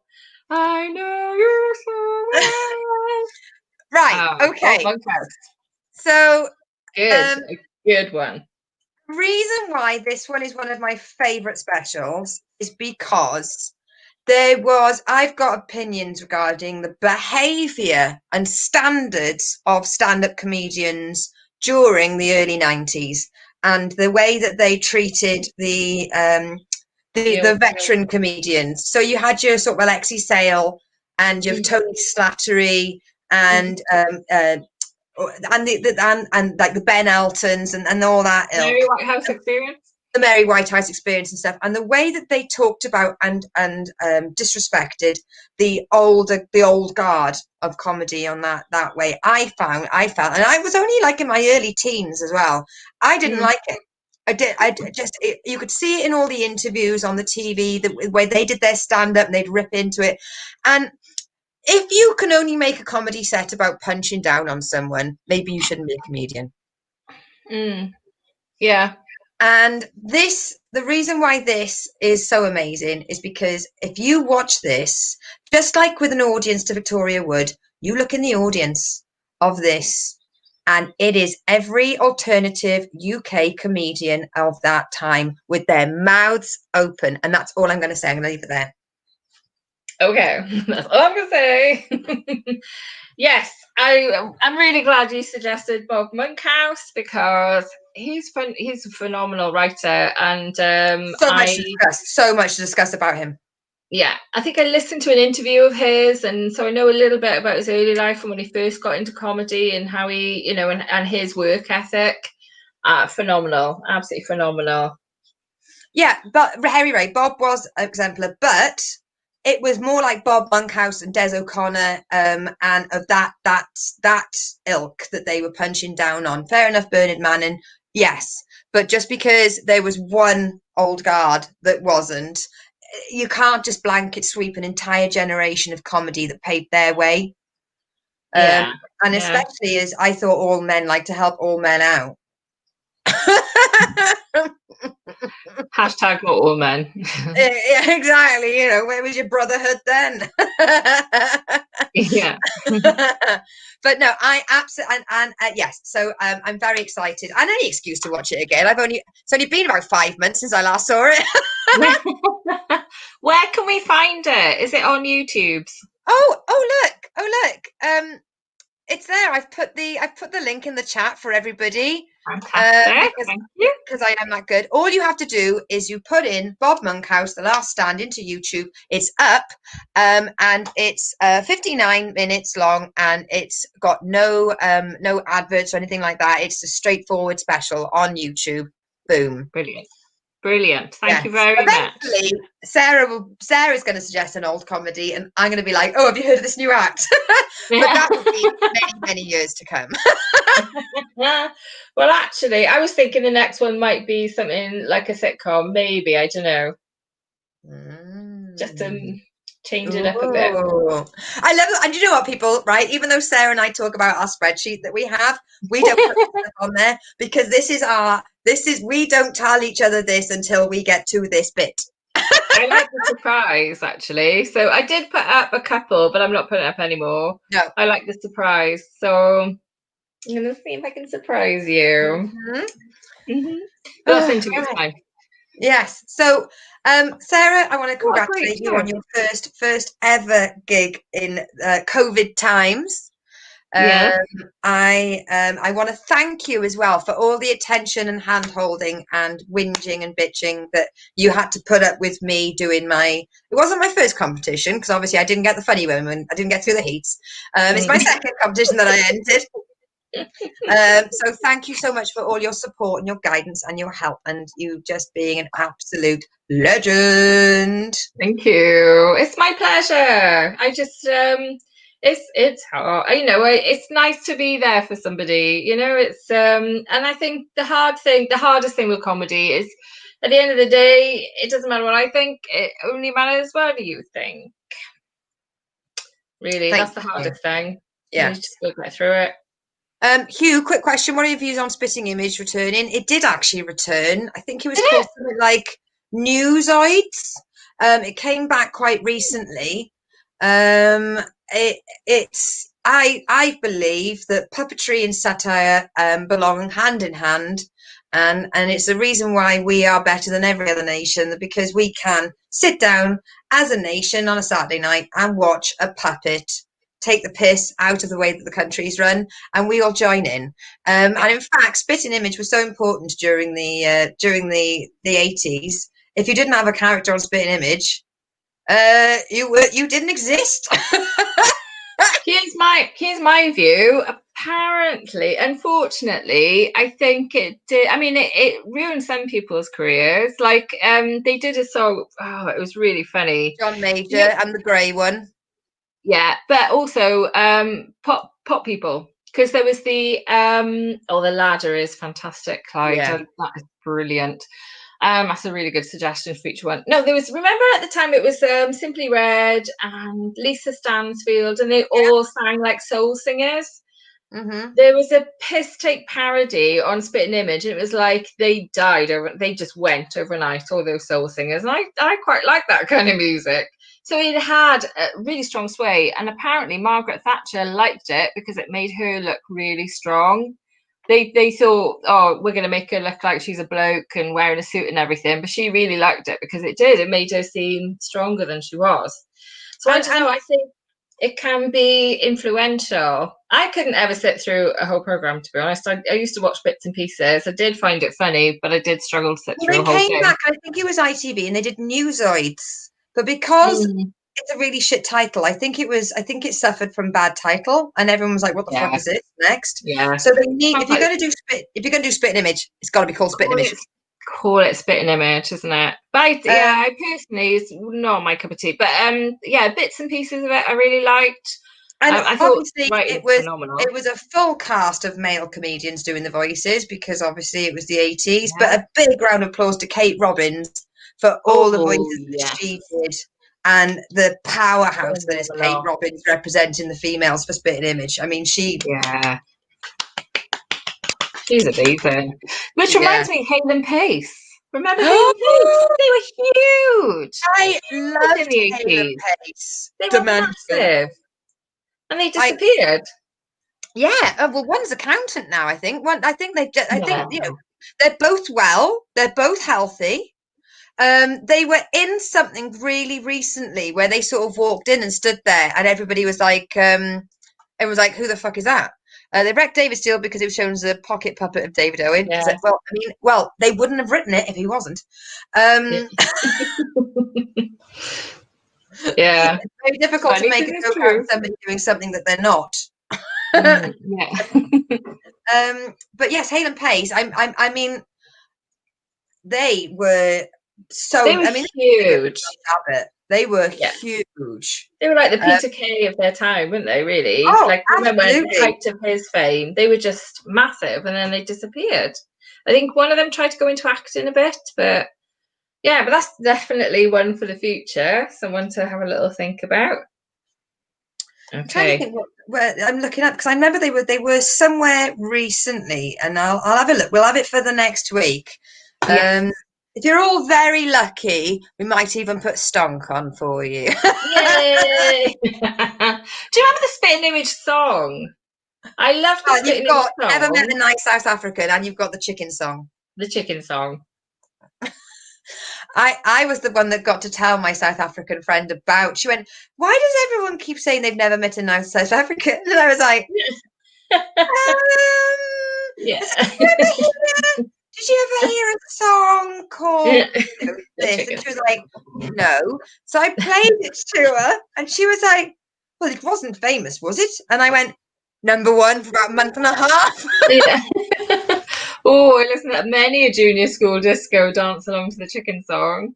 Oh, throw your chicken in the air. I even remember one of my earliest memories in pre-prep when I was about 4 or 5. I remember that song coming out and us all singing it in the playgrounds.